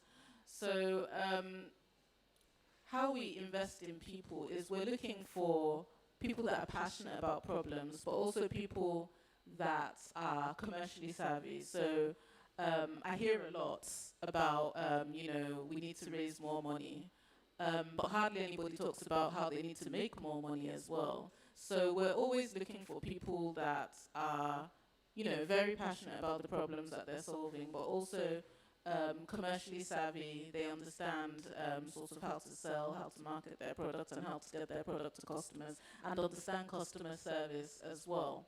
And we support them through a mentorship program. Obviously, we support them through cash, first of all, but we also support them through mentorship, supporting their programs with in our area of expertise. On our board, we have we have a banker, we have me as a doctor and entrepreneur, we have an expert in marketing and customer service. So we bring our skills to the table and help develop our leaders over to our business leaders, the leaders of our portfolio companies over time, with one-on-one mentorship, of course, and with a more structured mentorship program for the companies that are struggling.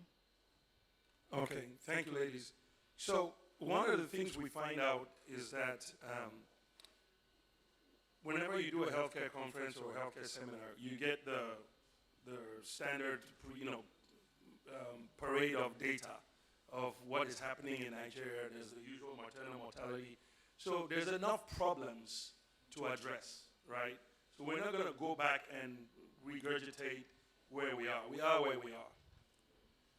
The purpose of this innovation panel is to discuss how. It's not the why are we here. We need healthcare. What are we doing about it? What's the condition on ground? We've addressed it. This is the how. So the second part of what we're going to talk about is what everybody's been alluding to earlier, is growth. So Ola said she's been in business for 10 years. That's interesting and commendable. In healthcare in Africa, in a business segment that actually needs quite a bit of capital investment, because managing helicopters and logistics is not easy. The second part is the growth. But first, before we talk about the growth, I would like each of you to decide, because that will set up the third piece, how did you determine where you want to do business? And once you determine where you want to do business, talk about two things. How you got money to get started, so financing, and then how are you making money now? So how did you decide which of these big macro questions to address? How did you get money to get started as a company? And today, how do you make money? So LifeBank was founded by Temigua Tubosun in 2016. And before LifeBank's inception, she had this, I don't know if a lot of people know this story, but she worked in development a few years ago, and she was in the northern part of Nigeria and encountered a woman who was essentially dying from postpartum hemorrhage. And that really triggered something in her, because she realized that if things were different, she could be that woman. So she had a passion for working to reduce Nigeria's maternal mortality rates. And her first LifeBank 0.5, before LifeBank, was a nonprofit called 1% Project. So one of the issues with blood supply in Nigeria is not enough people are donating blood, not enough people are voluntarily donating blood. And voluntary blood donors are the bedrock of a safe and abundant blood supply system. So she started the nonprofit 1% Project to encourage voluntary blood donation, to foster a culture of voluntary blood donation. But upon deeper reflection, she realized that, there's supply. For example, in Lagos, there is supply for the most part, but the issue is finding where the supply is. So there's the supply portion of the problem, and there's insufficient supply portion of the problem, and there's the logistical portion of the problem, where there isn't any visibility into what's available, the blood types available, where you can get it. So that's how LifeBank was born. We're solving the discovery and delivery problem of essential medical products. So we started out with blood, and it's not only blood that hospitals have trouble finding. Oxygen is another problem. Vaccine stockouts happen. So that's how LifeBank grew from wanting to solve a particular blood-related problem to wanting to solve essential medical discovery and delivery on a larger scale. So that's how we happened on the problem. What was the other question? Maybe everybody can take one. Okay. Financing and revenue model, and so that way we can so we can come back to it. So the discovery, right? The determination of how did CC Hub determine this is what we want to do? Okay, so Last year was actually the first year that we tried this model of building a product as ours and in partnership with another organization. Essentially, before then, the past 7 years or so had been spent supporting startups. But then what we realized essentially, so in the healthcare sector, partnerships are key. And it's important because startups typically don't have the leverage to partner with bigger organizations and offer them value. And so with the Nimcure product, for instance, we were approached by one of the researchers at the Institute of Medical Research because they thought that we'll be able to support them towards building the solution.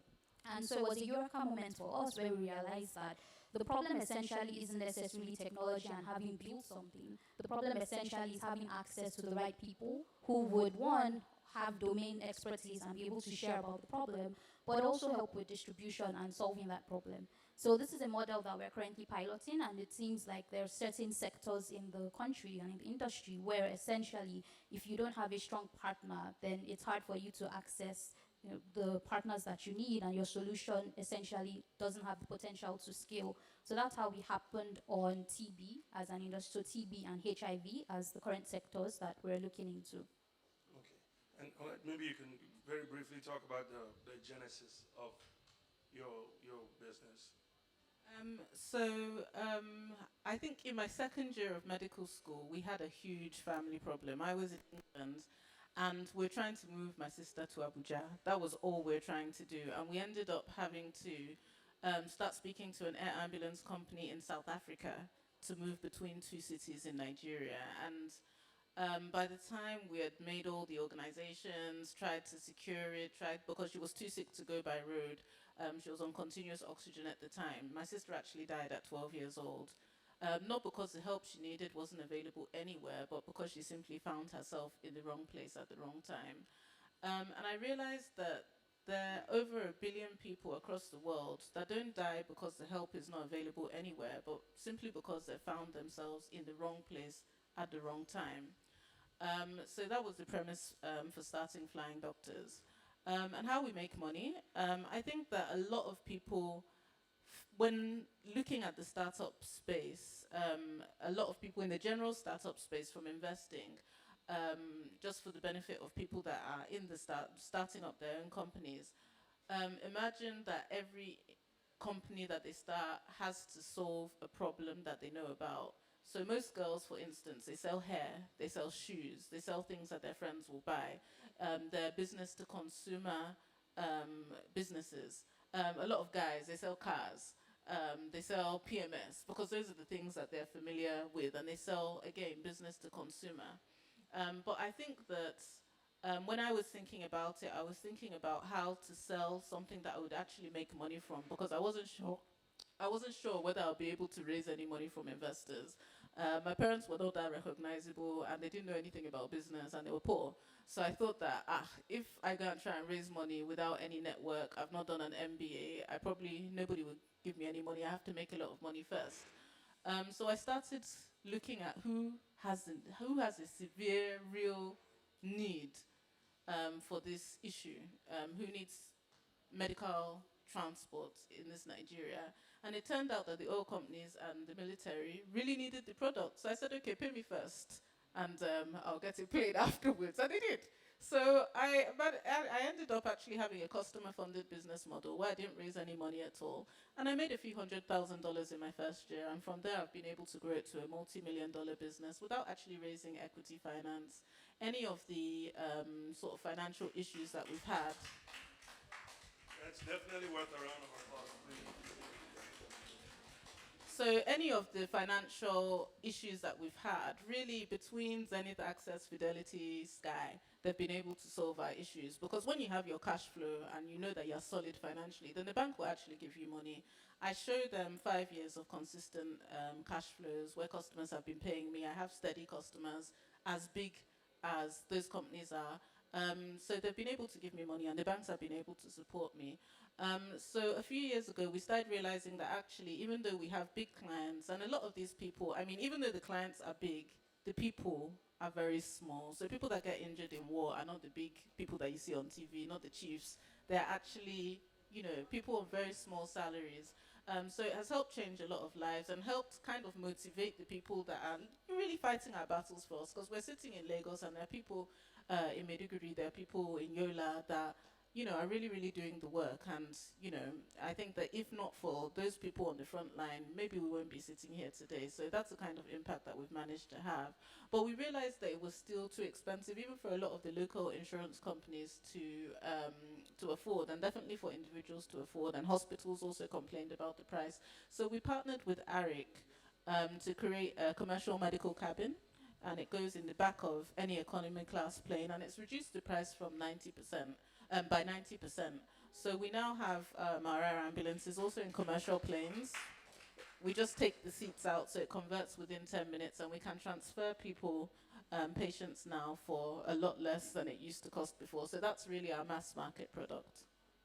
Okay, so thank you. Now, what you've noticed, what you've seen her do is within a couple of minutes navigate the whole journey from there's a pain point, which is personal, right? I started Yako because my father died at 63 from prostate cancer in the US because as an African, he didn't get the basic screening and education. And in Cameroon, when we were kids, there was one CT scan, and I think there's still maybe just 2 or 3. And this was a man that had a pretty good job, but still couldn't get the screening. So by the time he got the awareness on how to manage his cancer, it was too late. So I said, okay, I want to come to Africa and build just one hospital that can do the same and save somebody's father. So that was my one, just like she wanted to do something to save somebody's sister. Then it starts from, okay, I want to build a hospital, but nah, that's not really the business, right? So hospitals are like hotels. A lot of them have very low occupancy rates because they don't have the customers. So how do you go find the customers? So we moved from hospitals to diagnostics because I used to work at GE and we used to sell diagnostic equipment. So I said, this is something I know. But even that, it cost $3 million to set up a decent diagnostic center. We don't have $3 million. So we've pivoted now to screening. So we're screening, we're doing mass market screening at the primary care level for chronic diseases. So we have technology solutions that do tele-ECG, on-the-spot blood tests for people with diabetes, heart hypertension, cancer. So we'll own the customers at these are people that can pay 1K, right? We'll own that customer, and over time, we'll aggregate those customers to the diagnostic centers, to the hospital. So I give that setup to move into the innovation, or what I call the learning culture, which is the third pillar. You kind of alluded to it. You guys started with trying to provide blood. As you start trying to solve one question, you see that there's other questions to solve. There's a couple of entrepreneurs in the back who started by doing, I don't know if you guys know Shoga. He does a MDAS, Medical Device as a Service. They started by providing medical device. Now they're trying to own and operate a diagnostic center because you have to evolve. You started with blood, you've had to. I want to talk about where you failed, right? Because that's, we don't like to fail. But failure is actually very beautiful if you can fail fast. So where did you start and you realize, this is not the right place because you make a mistake, and then how did that mistake inform how you pivoted? So I don't know, when LifeBank started, we're a technology company and we're very focused on our technology and having all of these, you know, applications that will make life easier. And because you know, our dream world is you'd go on the LifeBank app, order what you need, we'll deliver it. We don't even have to speak to you. We don't have to, you know, there won't be any calls or whatever. It'll just happen that way. But we're in Nigeria where tech adoption is slow, where people have data connectivity issues, where people have trust issues, where they even they're like, wait, I need blood, someone is about to die, I need to talk to someone. So how we evolved, we have technology that powers our work, but we also understand that this is Nigeria and we also need to be people-centered and adapt to how people use technology or adapt to how they interact with services. So we have an app that very very few people use. But our call center is how people place orders. So that's how we pivoted or like adapted to that unique scenario where in Nigeria hospitals want to call you. So we have a 247 call center that's available, every day of the year, even on holidays, even on Christmas Day. We're always available. So that's how we've adjusted to that.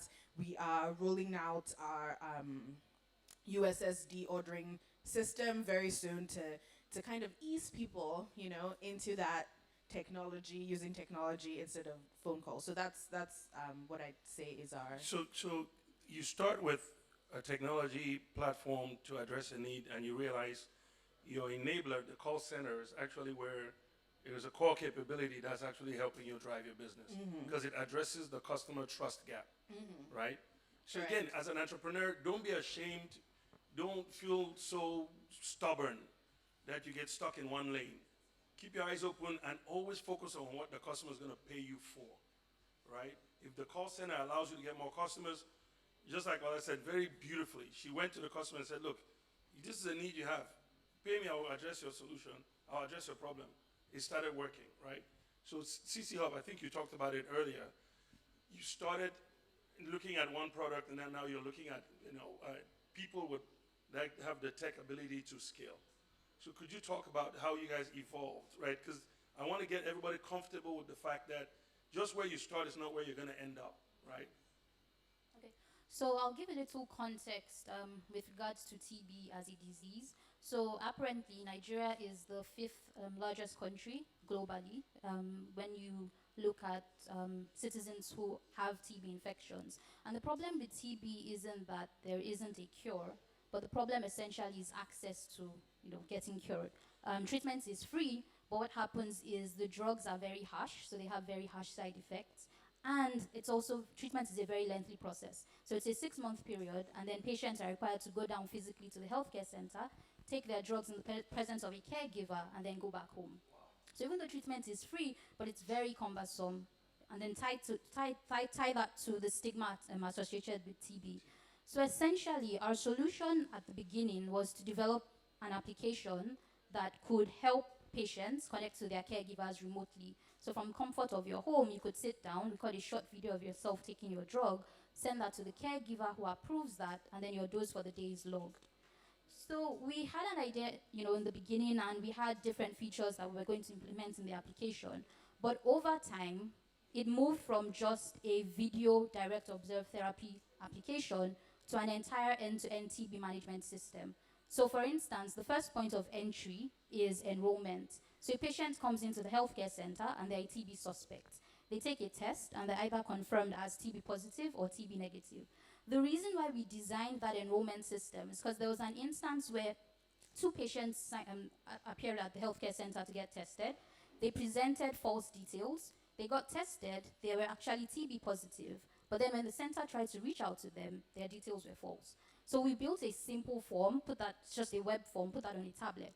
And so right now, the healthcare center uses that to enroll people, and it validates things like their mobile phone, their addresses, right at the point of registration.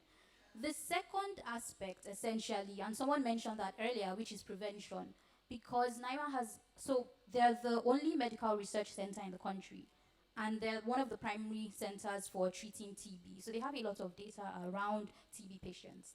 But the problem with that essentially is because TB spreads really easily, because it's airborne, then preventing is very important, especially when you have people who come from low-income communities and there's lots of overpopulation, so it will spread easily. So essentially taking that data, ensuring that it's accurate, which is why the enrollment process was very important, but then also analyzing that data so that if there are issues where incidences begin to rise in particular locations, you can spot that and be more proactive about providing treatment to those people. Then the third area, which now became, so that was the first area we're focusing on, which is the patient care application, where you connect with your caregiver remotely. So that became the third part of the TB management platform. And then the fourth area was just the admin platform, where essentially someone internally manages all the patients and the caregivers. So you can see that at the beginning, we thought that we were just building a patient application, But then at the end, we had to build an end-to-end system where everything was connected, and all those pillars are important in ensuring that you combat TB effectively. So I think being open to learning, also being able to pivot quickly and get something up and running is very important. So that's basically how we arrived at where we are presently. Thank you. So again, thank you very much. That's another illustration of how you start with looking at TB, and I'm not going to assume, but I'm sure that same platform you built, not only can you use it for NIMA now to address other diseases, so you're now standardizing research, digitizing, and giving them a platform to scale. On the provider side, most of them were analog, right? They had pen and paper. Now you've given them a tablet. There's nothing that says you can't replicate that across disease conditions to address pediatric, mother and child. You see how that can mushroom, right? So whenever somebody says to me, and I've had this I've been in healthcare 20 years, I'm not a doctor, I'm just a business guy. But every time people say, oh, healthcare in Africa, there's no money, I ask a very simple question, very simple question. Everybody in Nigeria, what do you guys brag about the most? Oh, we have a lot of people, right? It's great. 200 million, depending on who's talking about. If each one of them spends $100 a year, is that about as big an industry as you can find? And it's down to execution. We praise Dangote because he sold small bags of sugar and come on, 100 naira every month, each one of these people. If you have the humility to go to the person that can only spend 1K, this is one of the industries where you can become a serious billionaire. And you're saving lives, you're doing good. So please, have no shame for trying to make money in healthcare, because you'll be doing the right thing. And you'll be enhancing Nigeria and Africa's true resource, which is all of us in here. It's not the oil. It's every one of us being able to live longer than that 55 or 56 years that we talked about. If each one of us adds 10 years to our life expectancy, our GDPs regionally double, our ability to create 10 Andelas double, and so on and so forth, right? So this is Africa's real business, then agriculture, and then the others. So I'm going to say to everybody, because I'm going to steal from what Esme did earlier, they finished with standardized, scale, and sustainability, right? Those are the three takeaways they had.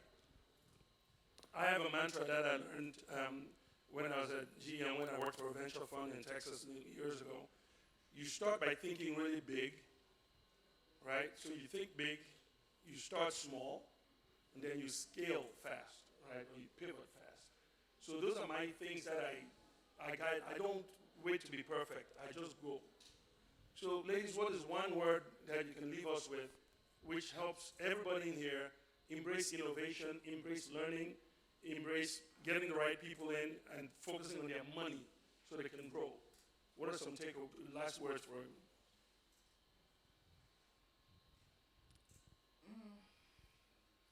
It's more than one word. Give us a sentence. Okay. I'd say meet your customers where they're at, then change their behavior. Excellent. Excellent. Like if we were in church, we would be repeating that, right? No, seriously. Just let that sink in for a second. Please, let's give that about 10, 15 seconds. Meet your customers where they are, and then change their behavior. Now, Abimbola said that earlier from Advantage Health, right? By the way, she's one of the coolest people I've ever met, because what she's doing is really, really clever. They're going to where the customers are. They're not forcing people into traditional ranges, just like Ola did. Meet your customers where they are, and then change their behavior. Please, I will steal that. So for me, it's one word, and it would be experimentation.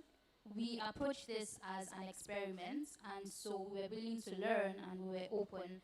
I think sometimes we're so set on the idea that we have, or the process that we have, or the solution essentially to the problem, that we keep pushing and pushing, and we do everything, or we try to do everything it takes to just make that solution work. But I think approaching it from a very experimental standpoint where you're testing your hypothesis. So for us, it's a research project. And essentially, that's why we're open to learning and pivoting along the way to just be more experimental. If one approach doesn't work, change your approach and focus on something else. Excellent. Thank you. So you got to meet your customers where they are, then you have to change their behavior. But interestingly, you don't know what their behavior is, and you don't even know how the change will be accepted. So you've got to experiment. Try something, pilot it, and then experiment. All right. While doing all this, don't run out of cash. Amen. Now, there's just no other way to close that, right? All of this is about money. So I want to thank you ladies very much.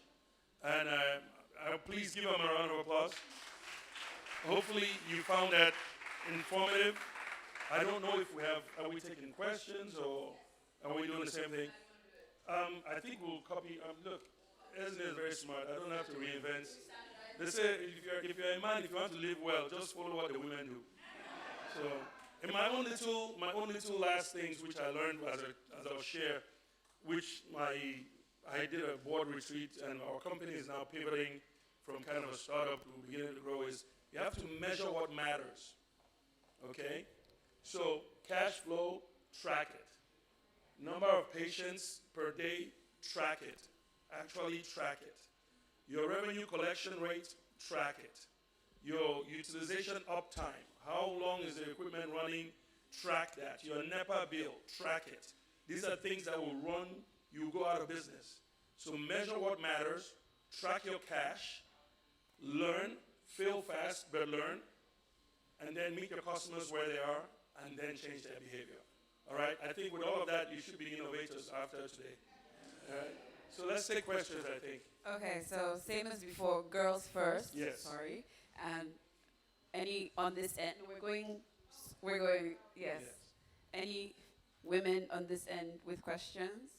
You have priority, going once, twice. All right, so the gentleman in front. Here you go. So thank you very much. Dr. Nathaniel George. I'm a doctor, inventor, and the co-founder of Some Visage Health Tech Innovators. Thank you. Another entrepreneur. Yeah, my question goes to you, sir.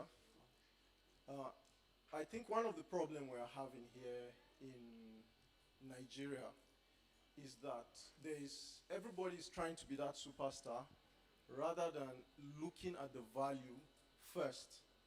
So what I'm trying to say is there's value in collaboration.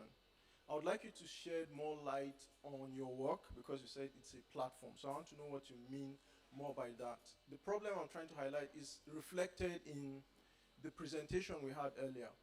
Out of these 76 startups, they said there is nothing in Kaduna and all of that. I understand that they might be trailing the money, and that's the only way you see people. We've been operating since 2012, yes, in Kaduna. And what we are doing is we have 3 patents already, and that's for certain inventions that we have done. So what are you doing to just shed more light on what you're doing, because collaboration in terms of is collaboration and how our business model works. So thank you very much. Sorry? No, it's better. As I said, my journey started from, having the arrogance that I thought I could build a cancer hospital. And then the humility of learning that that's not what the market needed. And then the second arrogance was, okay, I can sell diagnostic equipment better than, and then also learning the market isn't ready to buy it. Then now, hopefully, this is where we are, which is I have to go where the people are, just like she said, and I have to give them stuff that they need. They talk about data. There's a research study at Luth, I think it was a 2006 paper by Professor Juluchukwu. After 40 in Nigeria, men die 3 times faster than women. But it's quiet death, right? So there's a lot of stuff I learned. My whole life I've been selling to doctors. I started as a pharmaceutical rep in the US, so I'm very comfortable in a doctor's environment. Another thing I also learned is that doctors will never admit publicly that they're terrible business people. They will never admit that. So you have to very quietly, because they don't do business finance at school. It's not because they're not intelligent, obviously they are. But it's not something they practice actively. There's the rep, somebody like Ola. No, see? It's perfect, she's supposed to. So what we do is we look at the doctor's practice, and find out an area where there's a need and then they have cash or capital requirements. So we provide technology that they normally would go to a bank to go finance, but it will be challenging. But it also requires a technical person to operate it that they don't have.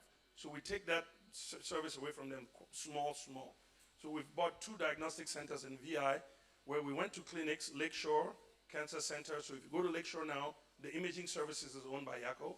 We actually paid for we own the CT, the mammo, and ultrasound. We're operating that. We went to a cardiology clinic on Sakatinobu. We also bought their ultrasound and echo and x-ray and mammo.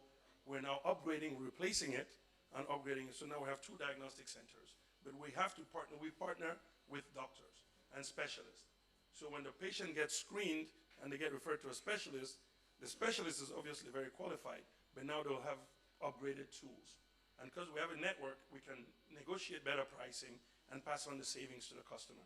We also have a network of about 10, after next month it will be 28 clinics on the mainland where we do the tele-ECG. So we always partner with doctors so that more patients come in and then we can capture the patient and manage the patient journey.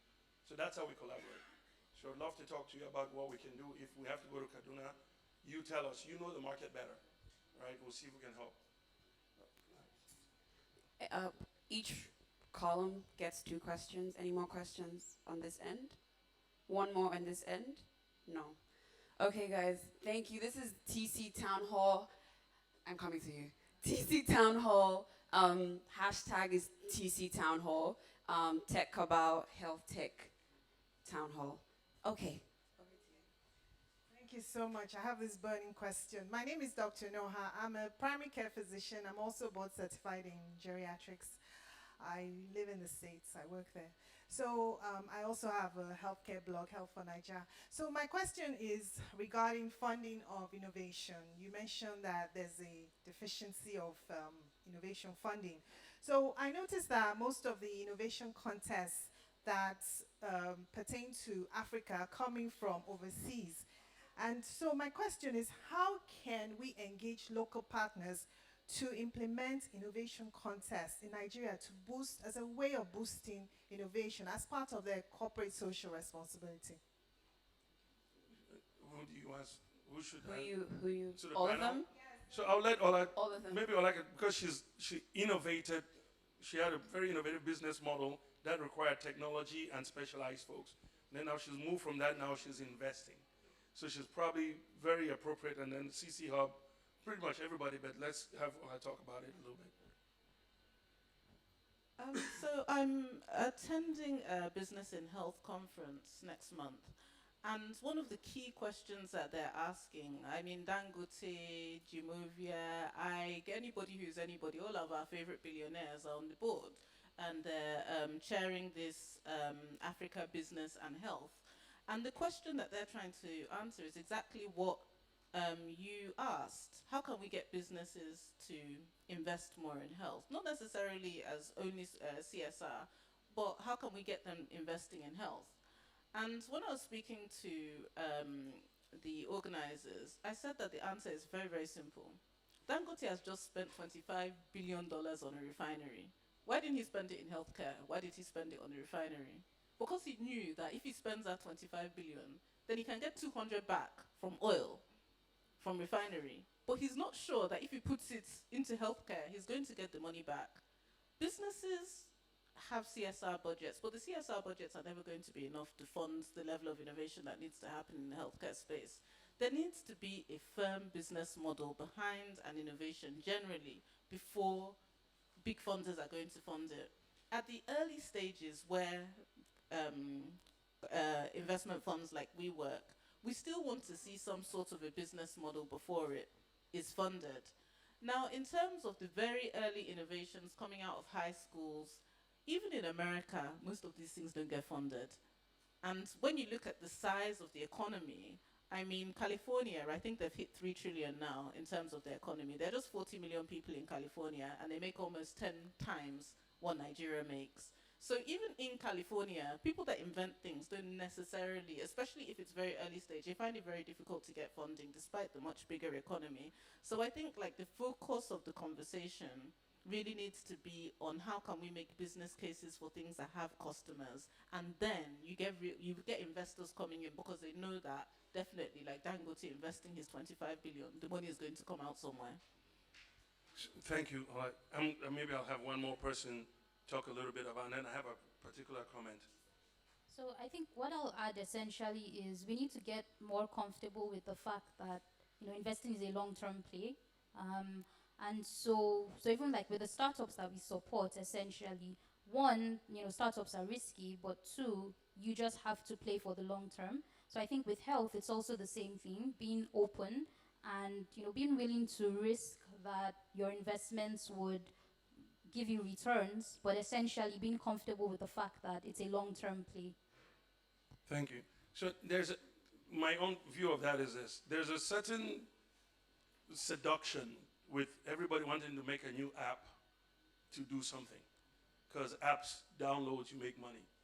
I'm not a techie, even though I'm a scientist by training.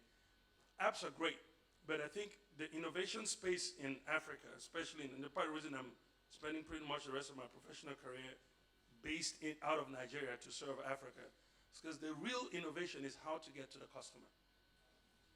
The real innovation space is in the business model. So Advantage Health, what she's done is she's aggregated 930 pharmacies. I don't know if that really hit, if you guys really understand what that means. So if you are coming to Nigeria, if you are a ShopRite, and you want to find pharmacies, you can pay some consultant, or you can just talk to her, right? If you're an American company wants to buy pharmacies in Nigeria, you can just talk to her. If you have a new drug that you are licensing, you can just, do you understand? If you're in primary care, you can either go look at all the old PHCs that Lagos State has just commissioned 65 new PHCs to be upgraded. Why?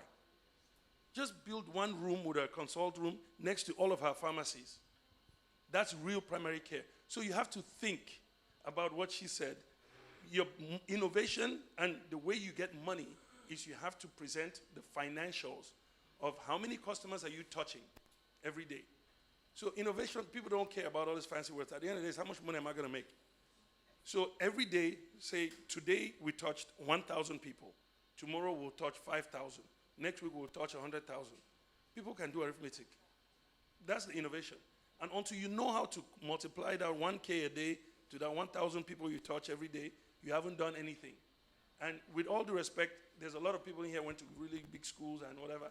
All these MIT people, they've invented everything we need in our lifetime. No, I'm sorry, I'm just a sales guy. I just want to sell what these smart people have invented. She did not invent a helicopter. I'm telling you. But there are scientists who designed things in a helicopter that would never make the kind of money she's made. She just used the helicopter to move people from one place to another.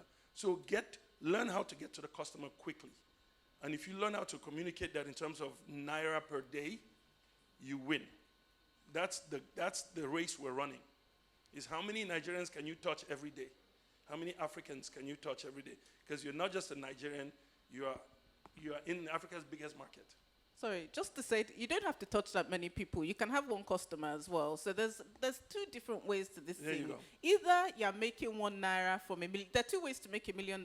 You can either make ₦1 from 1 million people, $1 from 1 million people, or you can make $1 million from just one customer. So you don't necessarily actually have to touch that many people, but you need a customer. Some people, you don't even know them. I work in a private jet hangar, and I see people coming out of private jets that I don't even recognize. And I try and Google their names just to see who is this.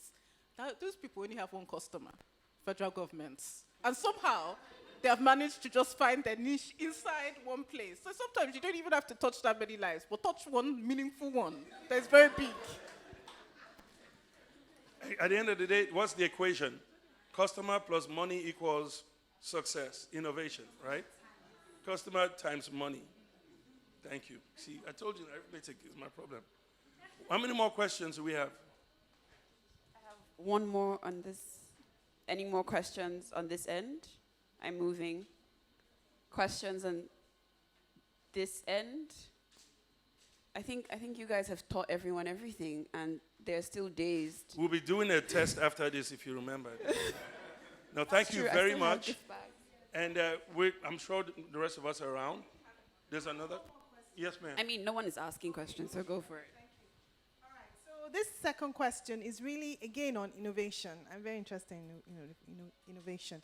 So I want to know if innovation can be introduced into the school curriculum, university curriculum.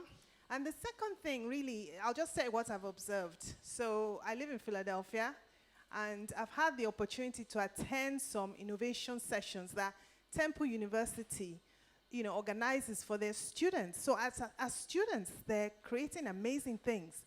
And I always think about what we have in Nigeria.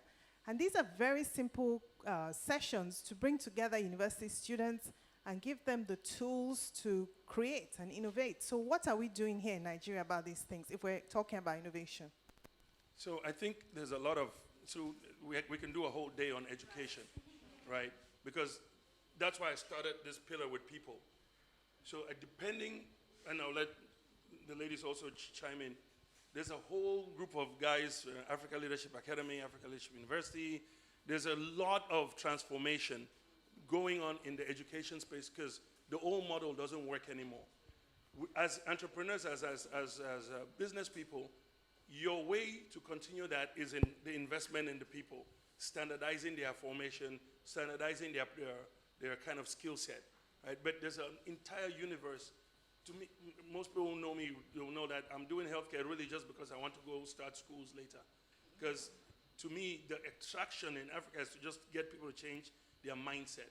But there's a whole bunch of things we can talk about on that. But ladies, specifically about what's going on in the country. I'm going to run off now. Sorry, my office is in Ikeja, so I still need to get back there and get here again for the evening. So I'm going to run away. But I think that the first guy that actually taught me how to read a balance sheet and let me know that I wasn't managing my finances properly was actually around the same age as me when I started my business. He was about 22, 23, but he had been in business since he was 16, and he was a billionaire.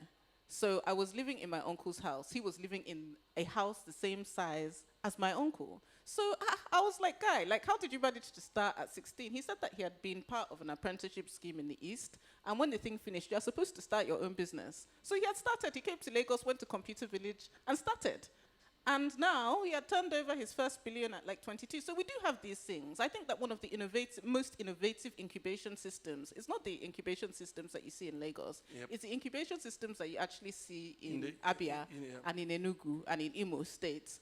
And there's a TED talk on it. So we've now been validated by white people. There's a TED talk on it, actually, which is very, very important. There's an Oyibo guy that gives a TED talk on it, and he calls the Igbo apprenticeship system the biggest business incubation system in the world, because these guys are able to turn up in Lagos with the small entrepreneurship skills that they've been able to build and really start, at least billion naira businesses with that, and they just need the education and skills and the financing to be able to scale up even further beyond Nigeria. But every time I go to his office, I see people from Lome, I see people from Chad, I see people from Mali coming to come and buy his laptops. So obviously he's established some kind of system where he's able to get cash flow, and he's branched out into electronics now, just bought his land in Banana. He's doing okay, and he's the same age as me. And with no education whatsoever, he didn't even go to university. So I think we do have these systems within our traditional education, but we've just not scaled them to the rest of the country. And with that, I bid you farewell. Thank you. See, Ola is saying, thank you. The folks within my company, we actually call our people program Nwaboy. I copied that Igbo system because as a kid in Cameroon, all the people in the market were from Anambra. I'm like, where are these people from? I have a classmate, Ivo. He's actually in Lagos. He was third or fourth in the class. We went to the top school in the country. And every year, Ivo and Clement and Paul, all of them here, they graduated high school, very expensive school fees. And all three of them went to the market. The rest of us took scholarships to Germany, England. I swear, these guys went back to, I'm like, what? These people are stupid. 5 years later, Ivo was calling us. He flew the entire class. 5 years. He flew the entire class to his birthday party. I told my sons, I beg, we have to go to the market. It's very simple. Follow the cash. They know where the customer is. They try things. They do exactly what you pay hundreds of thousands of dollars in business school to do, because when people have lied to us that we're not good enough. What we do here, this is the most amazing country in the world because you do that already. So please, look inward. Look inward. All right? And I think with that, we're done. Thank you, guys. Thank you.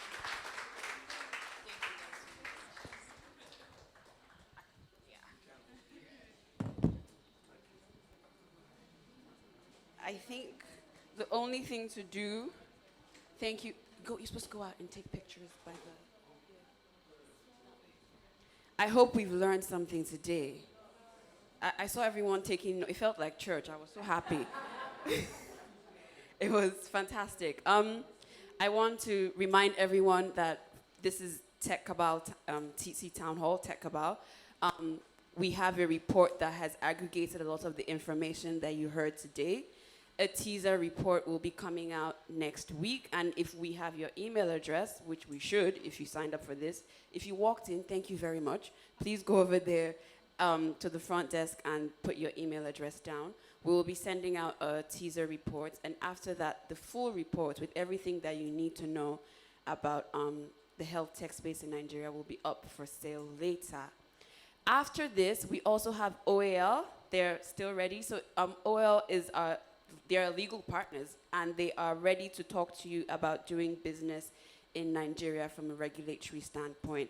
They are going to be in that room and these two tables if you want to have a quick chat about how you're doing on the regulatory end of things and if EFCC is coming for you.